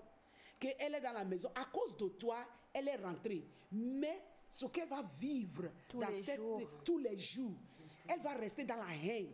Oui. Et aussi, s'il y a quelque chose qui arrive, qui ne va pas, elle va elle va te pointer. Elle va dire que c'est à cause de toi. Vous voyez, non? Elle va dire que à cause de toi. Maintenant, laisse la fille faire son expérience. Nous, en tant que des parents, ce que nous, comment dire, what we owe them, ce qu'on doit faire, c'est d'encourager la fille et prier pour elle que cette foyer que tu vas aller, tu iras bien avec toi.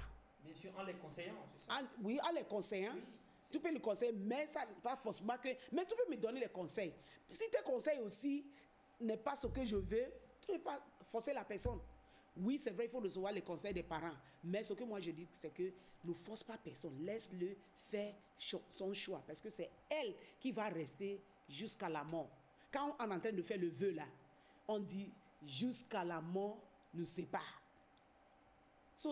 Est-ce que c'est que si on ne fait pas l'attention, si tu forces la fille pour rentrer dans le foyer là où elle ne doit pas, elle peut faire quelque chose qui est mal.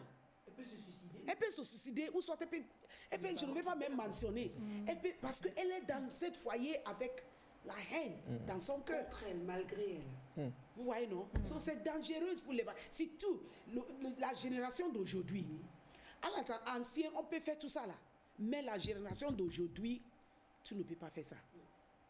Tu ne peux pas, on ne peut pas faire. Bonjour à vous. Moi, je pense que le papa n'a pas une raison valable. C'est pourquoi il est implicite. L'amour n'a pas de frontières, que la fille épouse l'homme. Bonjour Nectar. Je suis vraiment d'avis avec Elia. Si c'est vraiment l'amour, elle aurait dû se battre du vivant de son père. Merci à vous. Bonjour à vous. Moi, je pense que le papa n'a pas de raison valable. Donc, la fille doit épouser l'homme. Et bonjour à vous, équipe de Nectar. Merci infiniment. On dirait que vous êtes chez moi à la maison. Celui que j'ai présenté a été refusé par mon père et j'ai épousé aujourd'hui celui qui leur plaisait. C'est un véritable enfer. D'accord, merci à vous. Et bonjour, respecter les parents, ok. Mais les parents se trompent aussi des fois. Dois-je donc épouser un fou ou un irresponsable parce qu'il plaît à mes parents? Comment vais-je laisser ma copine qui est toujours là pour moi? Coucou Eliassou. Ah, ça c'est quelqu'un, c'est plus Eliassitou, hein, c'est devenu Eliassou. Alors, et on dit bonjour à vous, merci beaucoup Maman Blessing pour vos passages sur la TVT et pour tout ce que vous nous enseignez. The storm is over. Je crois que la personne même comprend pourquoi est-ce qu'elle a mis ça. La tempête est finie, mais je ne sais pas pourquoi vous avez écrit ça. Si peut-être vous voulez... Peut-être c'est un message que j'ai prêché, peut-être quelque part. Mais peut-être la personne se trouve dans cette situation et vous venez de révéler la solution. Amen. Que Dieu soit béni. Amen. Alors bonjour à vous. La fille doit respecter ce que le père a dit, sinon elle risque d'avoir des problèmes toute sa vie. Pourquoi vous ne lisez pas mes messages? Vous n'avez pas envoyé un message, j'avais envoyé un vocal et on ne peut pas écouter vocal sur le plateau en direct. Donc écrivez et puis je vais lire. Merci infiniment. Et on a bonjour, merci beaucoup pour cette belle émission. Je ne sais pas si c'est en direct. Oui, c'est en direct. Je pense que le plus important, c'est le dialogue entre parents et enfants lorsqu'ils rentrent dans une relation amoureuse. La génération d'aujourd'hui, très souvent, brûle trop d'étapes dans leur relation. Le dialogue permet de les accompagner et de les aider à se découvrir, de la part de Gaston depuis Paris. Merci à vous, Monsieur Gaston. Et bonjour Nectar, les jeunes d'aujourd'hui doivent faire leur choix pour le mariage. Mais il est souhaitable de concerter les parents avant toute décision, car nous avons remarqué que la plupart des mariages ne font pas long feu. De la part de Moutawakil, j'espère que je n'ai pas écorché votre nom. Et bonjour, le sujet est très délicat et il faudrait que les parents de la fille donnent des raisons ou des explications ou des raisons sûres à cette dernière. Très souvent, ce qui motive une telle décision dans les familles reste la querelle séculaire entre les familles. Mais à l'heure où nous sommes, une telle décision est révolue. L'amour n'a pas besoin de tous ces commentaires. Il faut que les parents laissent la fille sur son cœur. L'amour n'a pas de frontières. Eric depuis Afagnan. Bonjour à vous. Moi, je suis vraiment étonnée des réactions des deux mamans sur le plateau. Moi, je dis bravo à la maman qui, malgré le décès de son mari, respecte la décision qu'a pris le mari. Voici une vraie femme, voici une vraie femme africaine qui, même jusque dans la mort, respecte encore son mari. C'est tout cela aujourd'hui qui fait que nos jeunes ne respectent plus rien. Moi, j'accepterai jamais que ma fille épouse quelqu'un, même si la personne est bien et que moi je ne l'aime pas, c'est que je ne l'aime pas, point final. Ma fille, c'est moi qui l'ai mise au monde. C'est l'esclavage. Et ça, c'est ma fille. Même c'est pas l'esclavage. C'est l'individualisme total. Comment une mère peut parler comme ça? Alors ma fille, c'est moi qui l'ai mise au monde et qui l'ai éduquée jusqu'à ce qu'elle ait 23 ans aujourd'hui. Et pour votre gouverne, j'ai déjà l'homme que je veux qu'elle épouse. Mais je ne l'épouserai pas. Rien que pour l'embêter, cette maman. Je ne l'épouserai pas. C'est un papa. Encore plus. Ça veut dire que ça ne te dit rien concernant l'assentiment de cette fille. Et si le père de cette fille qui témoigne voulait peut-être arranger les choses, mais la mort ne prévient pas. Quel parent aimerait voir sa fille malheureuse toute sa vie ou pleurer? Ce que maman Blesse dit, je l'ai vécu. Ma meilleure amie Aïcha, elle s'appelle Kadia Toussi. On avait 18 ans. Son père, un honorable éboueur de la ville de Paris, il l'a enlevée pour l'emmener au mari, pour aller la marier de force. De force, avec un aîné de 20 ans plus que lui. Son mari avait 38 ans, elle avait 18 ans. Et nous, en tant que jeunes, on a cotisé, parce que le jour qu'elle partait à Roissy, il l'a tapé en plus. Quand il l'emmenait en Afrique, ils l'ont ligoté dans la voiture, il a tapé tout ça. Et comme on était voisines, moi j'entendais tout. Donc j'ai appelé tout le groupe, j'ai dit là, il faut qu'on se lève. Kadiatou, elle se retrouve au bled, mariée, avec un aîné de 38 ans. Ils l'ont forcé à coucher avec ce monsieur. Toute sa vie, elle pleurait. Elle a eu 2 enfants de lui. Elle me dit, je ne sais même pas ce que c'est, avoir le plaisir, on me force de coucher avec un homme. C'était pas mon choix, moi je suis une fille pudique. J'aimerais que ça se passe dans ces conditions. On dévoile ma nudité à un inconnu. Elle a été traumatisée. Donc, en ayant cotisé, nous, on l'a fait revenir sans que la famille sache du Mali. Elle est revenue en France. Et bien, cet homme, il l'a suivi. Vous savez ce qui s'est passé? Un jour, le père qui est à l'issue de ça, il a trouvé l'homme de Kadiatou en train de faire du maraboutage, des gris-gris, il enterrait des trucs. Et ils l'ont chopé. Ils lui ont dit, mais qu'est-ce que tu fais là? C'est là qu'ils ont donné raison à leur fille. Ils l'ont fait divorcer. Aujourd'hui, c'est la femme la plus heureuse du monde. Elle s'est remariée. Oh là là, il y a tellement de messages, on ne pourrait pas finir malheureusement. On va juste lire ce dernier. Bonjour, Jules depuis Libreville. La fille n'a qu'à bien penser à cette relation, le pourquoi. Moi, je tiens toujours à ce qu'elle écoute ses parents. Est-ce que nous, les enfants, beaucoup de choses nous arrivent aujourd'hui, c'est parce que nous n'avons pas écouté nos parents. Mais elle n'a qu'à aussi savoir que dans la vie, le mariage, c'est pour le meilleur et pour le pire. Il ne faut pas qu'après s'être mariée, elle commence par regretter. En tout cas, elle n'a qu'à jeûner et prier. Dieu va lui révéler si c'est l'homme là qu'elle doit épouser ou pas. Et essayer de convaincre sa maman. Et si sa maman accepte, alors c'est bon pour elle. Mais coucou à maman Blessing. Et on a tellement de messages, je ne pourrais pas tous les lire. Nous avons malheureusement à poursuivre. Notre témoin a entendu les uns et les autres. Il faut écouter tout le monde. Il faut prendre Elias et tous ceux qui sont du côté d'Elias. Vous avez écouté le micro-trottoir, vous avez écouté Madame Jacqueline et vous avez également écouté Maman Blessing Nia. Une chose est sûre et certaine, le mariage se vit personnellement, comme cela a été dit sur le plateau. Et c'est vous qui savez en fait ce que vous désirez dans votre cœur. Et c'est vous qui serez, on dit en minin, voilà nos ouabos, et voilà nos blancs. Donc c'est vous qui savez vraiment si c'est ce que votre cœur a choisi. Il est important de prendre en compte aussi nos parents, mais il est aussi important de savoir, comme l'a dit Maman Blessing, que Dieu nous a créés individuellement, chacun avec sa destinée. Il faut savoir faire la part des choses. Et c'est, je tiens à le préciser, le message qui nous est venu, donc on la fera suivre. Donc, et Maman Blessing pourra vous suivre jusqu'à ce que les choses puissent se faire et peut-être même venir aller discuter avec la maman, pourquoi pas. Voilà. Merci infiniment, c'était Next Story aujourd'hui. Elle a reçu Non, mais ne vous en faites pas. On va l'attacher, elle viendra. Hein. Ne vous en faites pas. Et puis, il faut cotiser aussi pour nous sur le plateau. Il faut mobiliser les gens de Créteil pour cotiser pour nous sur le plateau. Elle dit... Mais tu as plein de sponsors. Tu sais que tu es convoité dans le monde par ton naturel. Parce que les gens oublient les médias. Merci beaucoup, ma chère Tata Jacqueline. Cette fois-ci, nous allons découvrir ou redécouvrir et discuter avec quelqu'un. Vous nous avez envoyé plein de messages. On veut le voir, on veut lui poser des questions. José s'est fait le plaisir aujourd'hui d'avoir son invité pour vous dans Neck Business. Ce monsieur-là qu'on ne présente plus. On se retrouve juste après ceci.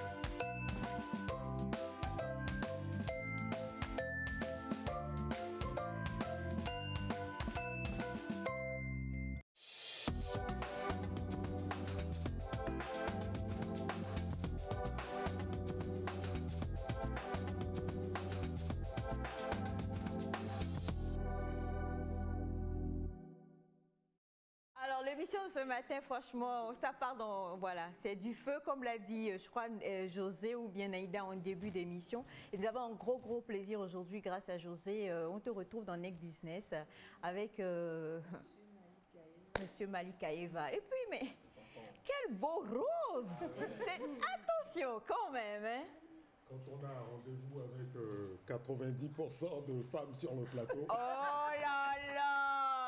On a intérêt. Alors, José. Ouais. Bonjour, Monsieur Malik. Bonjour. Merci d'avoir accepté notre invitation. C'est un plaisir. C'est un plaisir. Lors de nos entretiens avec vous, on a eu à discuter surtout de comment démarrer son entreprise à 0 francs. Et on a vraiment appris qu'il faut avoir du courage, on a quand même cité 3 règles d'or. Et dans ces 3 règles d'or, il y a la gestion du temps, le recouvrement de ces dettes et les activités d'appel. Moi, j'aimerais savoir, est-ce qu'on peut encore revenir un peu sur ces 3 règles d'or? D'accord. Déjà, je vous remercie pour l'honneur que vous nous faites de nous recevoir sur ce plateau. La première règle d'or, nous l'avions dit, c'est la gestion de temps, ce qu'on appelle le temps. Comme vous le voyez, généralement, les anglophones disent « time is money ». Voilà, c'est aussi simple que ça. Pour s'enrichir ou commencer à gagner de l'argent, la première règle à respecter, c'est le temps, la gestion du temps. Vous voyez, ce concept n'a rien à voir avec de l'argent, rien à voir avec tout de suite, avec de l'argent que vous touchez de vos mains, mais vous devez intégrer que dans votre style de vie, dans la gestion de votre quotidien, le temps constitue déjà votre premier moyen, votre première force. Et il est important de savoir gérer son temps. Beaucoup de gens ne savent pas gérer leur temps. Vous devez savoir utiliser votre temps. Savoir à quelle heure vous vous levez, à quelle heure vous vous couchez et comment vous compartimentez toutes les séquences temporelles de votre journée. Si vous vous levez à 4 heures du matin, qu'est-ce que vous faites de 4 heures à 7 heures? Qu'est-ce que vous faites de 7 heures à midi? Qu'est-ce que vous faites de midi à 14 heures? Qu'est-ce que vous faites de 14 heures à 17h30? Qu'est-ce que vous faites de 17h30 à 20h? Qu'est-ce que vous faites de 20h à 22h? À quelle heure vous vous couchez? Vous devez compartimenter votre journée et mettre dans tous ces casiers temporels des activités qui vous permettent d'évoluer. Vous avez la prière qui vous permet d'évoluer, vous avez la formation, le recyclage, le perfectionnement qui vous permet d'évoluer, vous avez vous-même vos activités, votre métier qui vous permet d'évoluer, vous avez le repos, le sommeil qui vous permet d'évoluer parce qu'il vous recharge, etc. Mais par contre, le ludo de 7h à midi ne vous rechargera pas, la médisance ne vous rechargera pas, tout le temps passé sur le net ne vous rechargera pas forcément, la telenovela de 7h à midi ne vous rechargera pas forcément et il est important de savoir gérer son temps, de savoir compartimenter sa journée et c'est vital. C'est la règle numéro c'est le secret numéro 1 lorsque vous voulez gagner de l'argent. Et ça fait toujours partie de ce que nous appelons le démarrage à zéro. Alors justement, pour revenir à toi, José, on parle du démarrage à zéro. Je tiens à préciser, chers amis téléspectateurs, que c'est par rapport donc au livre, à l'ouvrage sorti par M. Malikaïva Gagnon. C'est bien cela, voilà. 18 règles d'or. Et là, c'est l'une. Est-ce que c'est la première règle que vous venez de la gestion du temps? Oui, c'est la première règle. Alors, on va bien tourner ça face à la caméra, s'il vous plaît. Voilà. C'est la première règle. C'est la première règle. Voilà. Ok. Le démarrage à zéro, première règle d'or. Voilà. Très souvent, on dit qu'il faut un entrepreneur est celui-là qui se lève tôt et se couche tard. Qu'est-ce que vous pensez de cela? C'est un bon concept, mais comme je vous l'ai dit tout à l'heure, tout dépend de ce que vous mettez dans votre lève tôt. C'est déjà ça. Même si vous vous levez tôt et que vous vous couchez tard, mais que vous ne faites rien de votre journée, vous ne l'exploitez pas bien, vous ne gérez pas bien votre temps, eh bien, c'est perdu d'avance. Okay? Donc, il faut déjà se lever tôt, il faut se coucher tard, mais la démarche ne repose pas sur ça. Vous pouvez vous lever tard et vous coucher très tôt, mais bien gérer votre temps et gagner, être prospère. Tout dépend de ce que vous faites, comment vous compartimentez le champ temporel. Et c'est très important. Alors, il y a des téléspectateurs qui ont envoyé des questions en prélude donc, à cette rencontre. Il y a quelqu'un qui a posé une question que moi j'ai trouvée intéressante. Est-ce que tout le monde peut ou doit être entrepreneur? Non. Non, pas forcément. L'entrepreneuriat, c'est d'abord un style de vie. Hein. Il faut le désirer. C'est d'abord le désir. Les grands entrepreneurs américains vont vous le dire, le point de départ de l'entrepreneuriat, c'est d'abord le désir. Si vous ne désirez pas, si vous n'avez pas envie, si dans vos tripes, au plus profond de vous, vous n'avez pas envie, c'est pas la peine. C'est pour cela d'ailleurs qu'il y a des entrepreneurs et puis il y a des fonctionnaires, il y a des gens qui vont passer toute leur vie à être salariés, employés par les autres. Ça fonctionne comme ça. Il y a des gens, vous avez beau tenter de changer leur mindset, ils ne changeront pas. Ils accepteront toujours de bosser pour les autres parce que la culture du risque, tout le monde ne l'a pas. Et puis, il ne faut pas oublier que l'entrepreneuriat, ce n'est pas le moyen le plus facile de gagner de l'argent. Dans l'entrepreneuriat, il y a aussi des bas, il y a la souffrance, il y a la galère, il y a beaucoup de stress, il y a beaucoup de pression. Et ça, tout le monde n'est pas prêt à l'accepter. Dans l'entrepreneuriat, vous échouez. Les gens rigolent et se moquent de vous. Dans l'entrepreneuriat, il y a la honte, il y a l'humiliation. Ce n'est pas tout le monde qui accepte ça. Vous devez aimer les cascades si vous voulez être entrepreneur. Si vous n'êtes pas cascadeur, vous ne pouvez pas être entrepreneur. Ça vous fait sourire, mais ça fonctionne comme ça. Ah oui. Ah oui, vous devez être capable de tomber, vous relever comme le petit bébé qui apprend à marcher. Ça fonctionne comme ça. Vous allez faire des erreurs, vous allez tomber, vous allez échouer, vous allez tenter plusieurs fois des projets, vous allez échouer. Mais comme on le dit souvent, c'est la face cachée de l'iceberg qu'on ne voit pas. Hein. Le succès, quand vous êtes à l'hôtel, vous payez des plaisirs. Quand vous êtes dans les avions, vous voyagez, tout ça c'est beau. Mais derrière, les gens ne savent pas ce que vous avez enduré. Voilà. C'est pour ça que c'est facile de critiquer un entrepreneur, mais vous ne pouvez pas vous mettre à sa place. Hein. C'est pas évident du tout. Ah ouais, d'être entrepreneur. Gagnant, ça veut dire l'argent est bon. Ben justement, avec les cascades en amont, il ne faut pas l'oublier. C'est comme gagnant aussi, Gagnon, la première personne du pluriel. Tout à fait. L'argent est bon et c'est le label, c'est le nom de marque de ce concept que nous avons mis en place depuis pratiquement 5 ans. Et vous avez le gagnant 1, gagnant 2 et l'objectif c'est de créer tout un concept derrière avec des ateliers de formation qui seront labellisés gagnants. J'en ai déjà fait à la Chambre de commerce, nous en faisons dans notre centre et le label c'est gagnant. Vous avez une plateforme internet qui s'appelle d'ailleurs Gagnant et notre objectif, c'est de faire en sorte que les gens réfléchissent autrement. Alors, 18 règles d'or, on a que 3. Est-ce qu'on peut avoir un quatrième? Avec plaisir. Avec plaisir. J'espère que ça encouragera les gens à venir découvrir les autres. Oui, on a quand même beaucoup appris. Tout à fait, tout à fait. Il y a une règle d'or qui consiste à bien gérer son budget familial, ce qu'on appelle serrer la ceinture.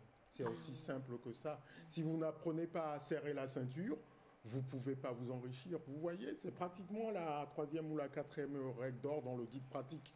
C'est banal, mais voilà, c'est important.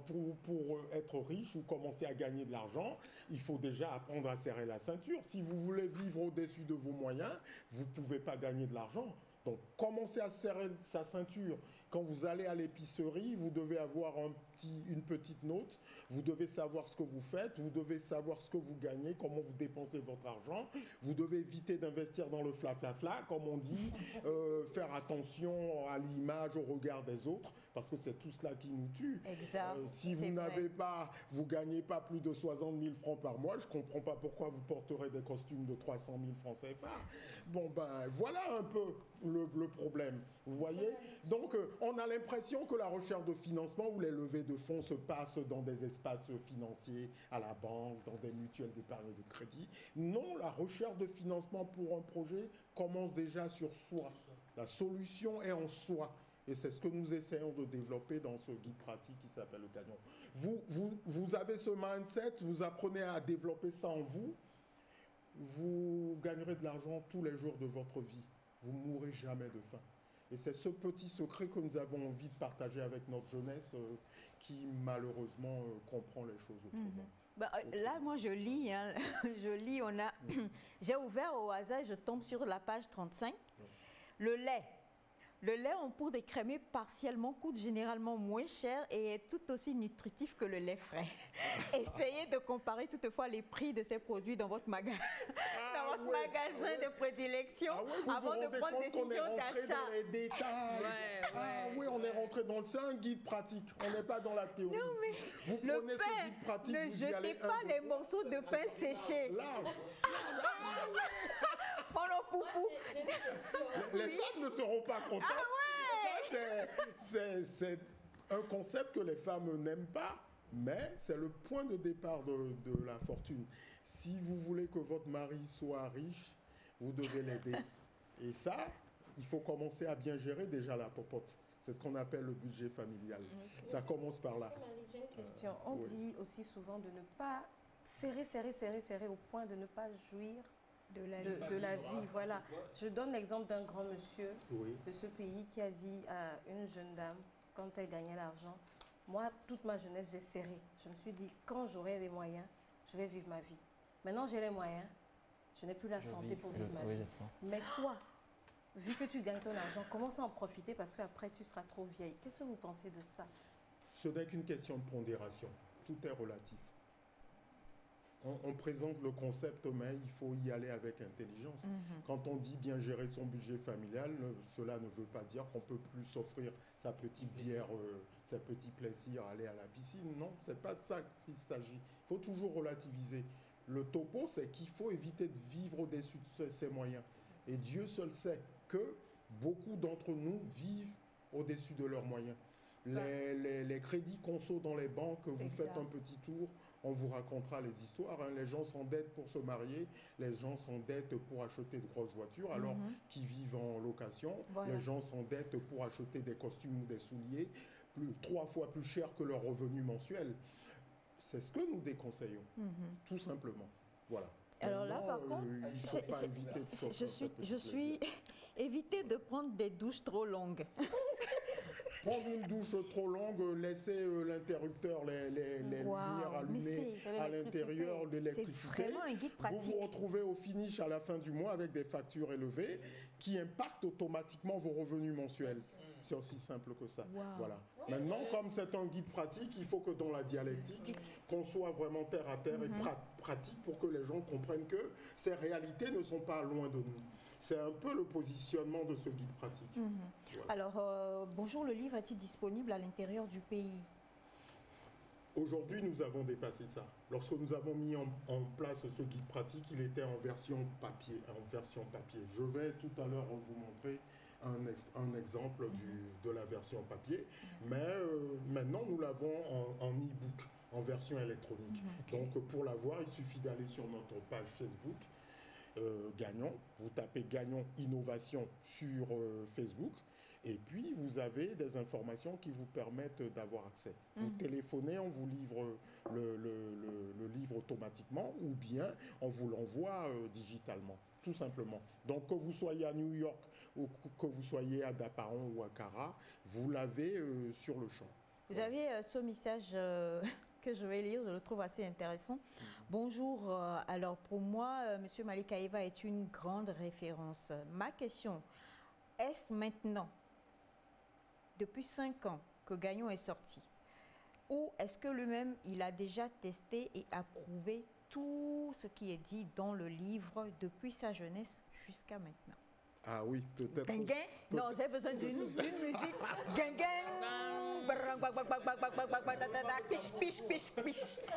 La réponse. J'ai comme l'impression que ce monsieur ou cette personne me connaît. Ah. Oui.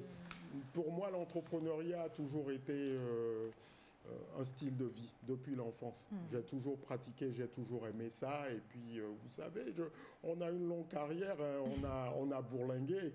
Entre chômage, galère et vie d'entreprise, on a beaucoup appris. Je vais vous faire cette confidence. J'ai écrit ce livre lorsque j'étais toujours chez l'opérateur téléphonie mobile. Hein. Wow. Le fait d'être salarié auprès de l'opérateur téléphonie mobile leader au Togo ne m'a pas empêché d'écrire un guide pratique. Mon centre incubateur de start-up JIED, Jeunesse, Insertion, Espoir, Développement, a été créé en 2010. J'étais toujours chez l'opérateur téléphonie mobile. Forme juridique, association loi 1901. Juste pour vous dire que le monde est vaste. Et quand vous êtes un passionné, vous savez ce que vous voulez, vous savez ce que le Seigneur a mis en vous, vous ne pouvez pas vous ennuyer. Vous ne pouvez pas vous ennuyer. Tout est à faire, tout est à refaire. Donc ça, je le pratique depuis de nombreuses années. Depuis ma tendre enfance, je pratique ces règles et aujourd'hui, je cherche à partager cela avec mes jeunes frères et sœurs. Juste parce que j'ai constaté que tout le monde se plaint. Oui, c'est vrai, j'ai envie de faire des choses, mais j'ai pas de financement. Ah, je suis pas aidé, j'ai pas d'aide. Ah, le Togo est difficile, hein, il va falloir qu'on parte en aventure parce qu'ici, il se passe rien, il n'y a pas de financier, personne ne veut nous aider. C'est ce que vous entendez dans la bouche de toute la jeunesse togolaise et il faudrait qu'on finisse avec ça. Il faudrait que les gens apprennent à se faire confiance et à comprendre que la solution est en eux et que le Seigneur a déjà déposé en eux la prospérité et la richesse. Maintenant, il faut se lever, se discipliner, être focus sur ses objectifs et se mettre au travail, quoi. Voilà, vous vous mettez au travail. Se mettre au travail, c'est serrer la ceinture. Se mettre au travail, c'est ne pas confondre passif et actif. Se mettre au travail, c'est savoir qu'on ne passe pas sa journée devant la télé, qu'on ne passe pas sa journée à jouer aux cartes, et qu'il faut se lever, aller chercher du boulot, aller proposer ses services aux gens, etc. Alors, c'est ça, la formation, comment est-ce qu'elle se déroule? Il y a plusieurs messages qui sont là par rapport à la formation. Comment se fait... Parce que bon, il y a des personnes, peut-être comme vous, qui ont déjà cette rage qui a été instillée depuis l'enfance. Il y en a peut-être, c'est là, mais c'est latent et c'est dormant. Comment faire? Oui, il nous reste 3 minutes, merci. Comment faire pour se lever déjà et se dire, bon, moi aussi j'ai envie d'entreprendre. Maintenant, peut-être la première base serait de me faire former. Il faut se former, il faut se faire coacher, il faut se faire accompagner, tout simplement. Maintenant, se lever, venir vers les gens, demander des conseils, je ne pense pas que ce soit le plus difficile. Mais je vais vous surprendre. Les jeunes Togolais ne le font pas. Je vais vous surprendre. C'est pour ça que nous sommes toujours tristes et malheureux. On se plaindra toujours. Ce n'est pas une histoire de politique ou de parti politique. Il faudrait qu'on sorte de tout ça. Quand on est un patriote, on aime son pays, on se lève, on se met au travail tout simplement. Les jeunes Togolais vont vous décevoir, même pour venir se renseigner, demander des informations, c'est difficile. Voilà, vous organisez des formations, des ateliers de coaching gratuits, vous ne voyez personne. C'est vrai. Plein de mes amis coachs ou formateurs à Lomé qui ont des cabinets de formation vous le diront. Vous organisez des formations gratuites à Lomé, vous ne trouvez personne. Vous organisez des formations, les gens vous demandent, non mais écoutez, est-ce qu'il y aura des per diem là-bas? Est-ce qu'il y a de la collation à la fin? La collation où les gens vous disent, il y aura à manger là-bas. C'est la seule condition, cette seule condition. Mais attendez, si vous n'êtes pas curieux, vous ne pouvez pas être entrepreneur. L'entrepreneur, c'est celui qui a l'œil, il voit vite, il détecte les opportunités, il a les oreilles grandes ouvertes. Si vous n'avez pas ces prédispositions ou si vous ne développez pas cela en vous, vous ne serez jamais un bon entrepreneur. Vous allez voler les projets des gens, vous allez vous asseoir sur des opportunités qui sont déjà calées, mais vous ne serez pas un entrepreneur. Parce que le vrai entrepreneur, ça fonctionne autrement. Voilà. Malheureusement, on est pratiquement à la fin de notre émission du jour. Rapidement, pour tous ces messages que vous avez envoyés, on va demander un numéro de téléphone sur lequel vous pouvez contacter M. Malika Eva. Voilà, c'est le 90 05 80 55. C'est le numéro WhatsApp, c'est le numéro unique. 90 05 80 55. D'accord. Voilà. Ou bien vous allez sur notre page Facebook, vous tapez Malika Eva, ou bien vous allez sur Gagnant Innovation, ou bien vous allez sur JIED Startup. JIED Startup sur Facebook, ou bien Malika Eva, ou bien Gagnant Innovation. Vous aurez toutes les informations, vous avez tous les liens qui vous permettent de télécharger le livre, qui vous permettent d'avoir accès au guide pratique. Merci infiniment. 90 05 80 55, c'est le numéro sur lequel vous pouvez écrire à M. Malika Eva, ou alors vous allez sur JIED Startup ou Malika Eva, ou alors Gagnons Innovation sur Facebook, et vous aurez également tous les liens possibles. On va tout faire pour qu'il revienne cette fois-ci avec une chemise violette et une veste violette ou rose bonbon sur le plateau. Vous mettez plus de garçons et puis... D'accord, merci infiniment, et merci à tous ceux qui ont participé à la réalisation de cette émission. On embrasse toute l'équipe technique là-haut. Merci infiniment, Monsieur Claude. Merci à toi, ma chère José. Merci Naïda. Merci Elias. Merci encore une fois à Monsieur Malika Eva, et nous, on vous dit de rester encore et toujours sur la télévision togolaise. Merci d'être resté avec nous. Merci pour tous vos messages. Que Dieu vous bénisse et vous garde. Et n'oubliez pas, vous avez déjà tout en vous. Il suffit de trouver la manière de pouvoir allumer cette flamme-là. Bye bye et à demain.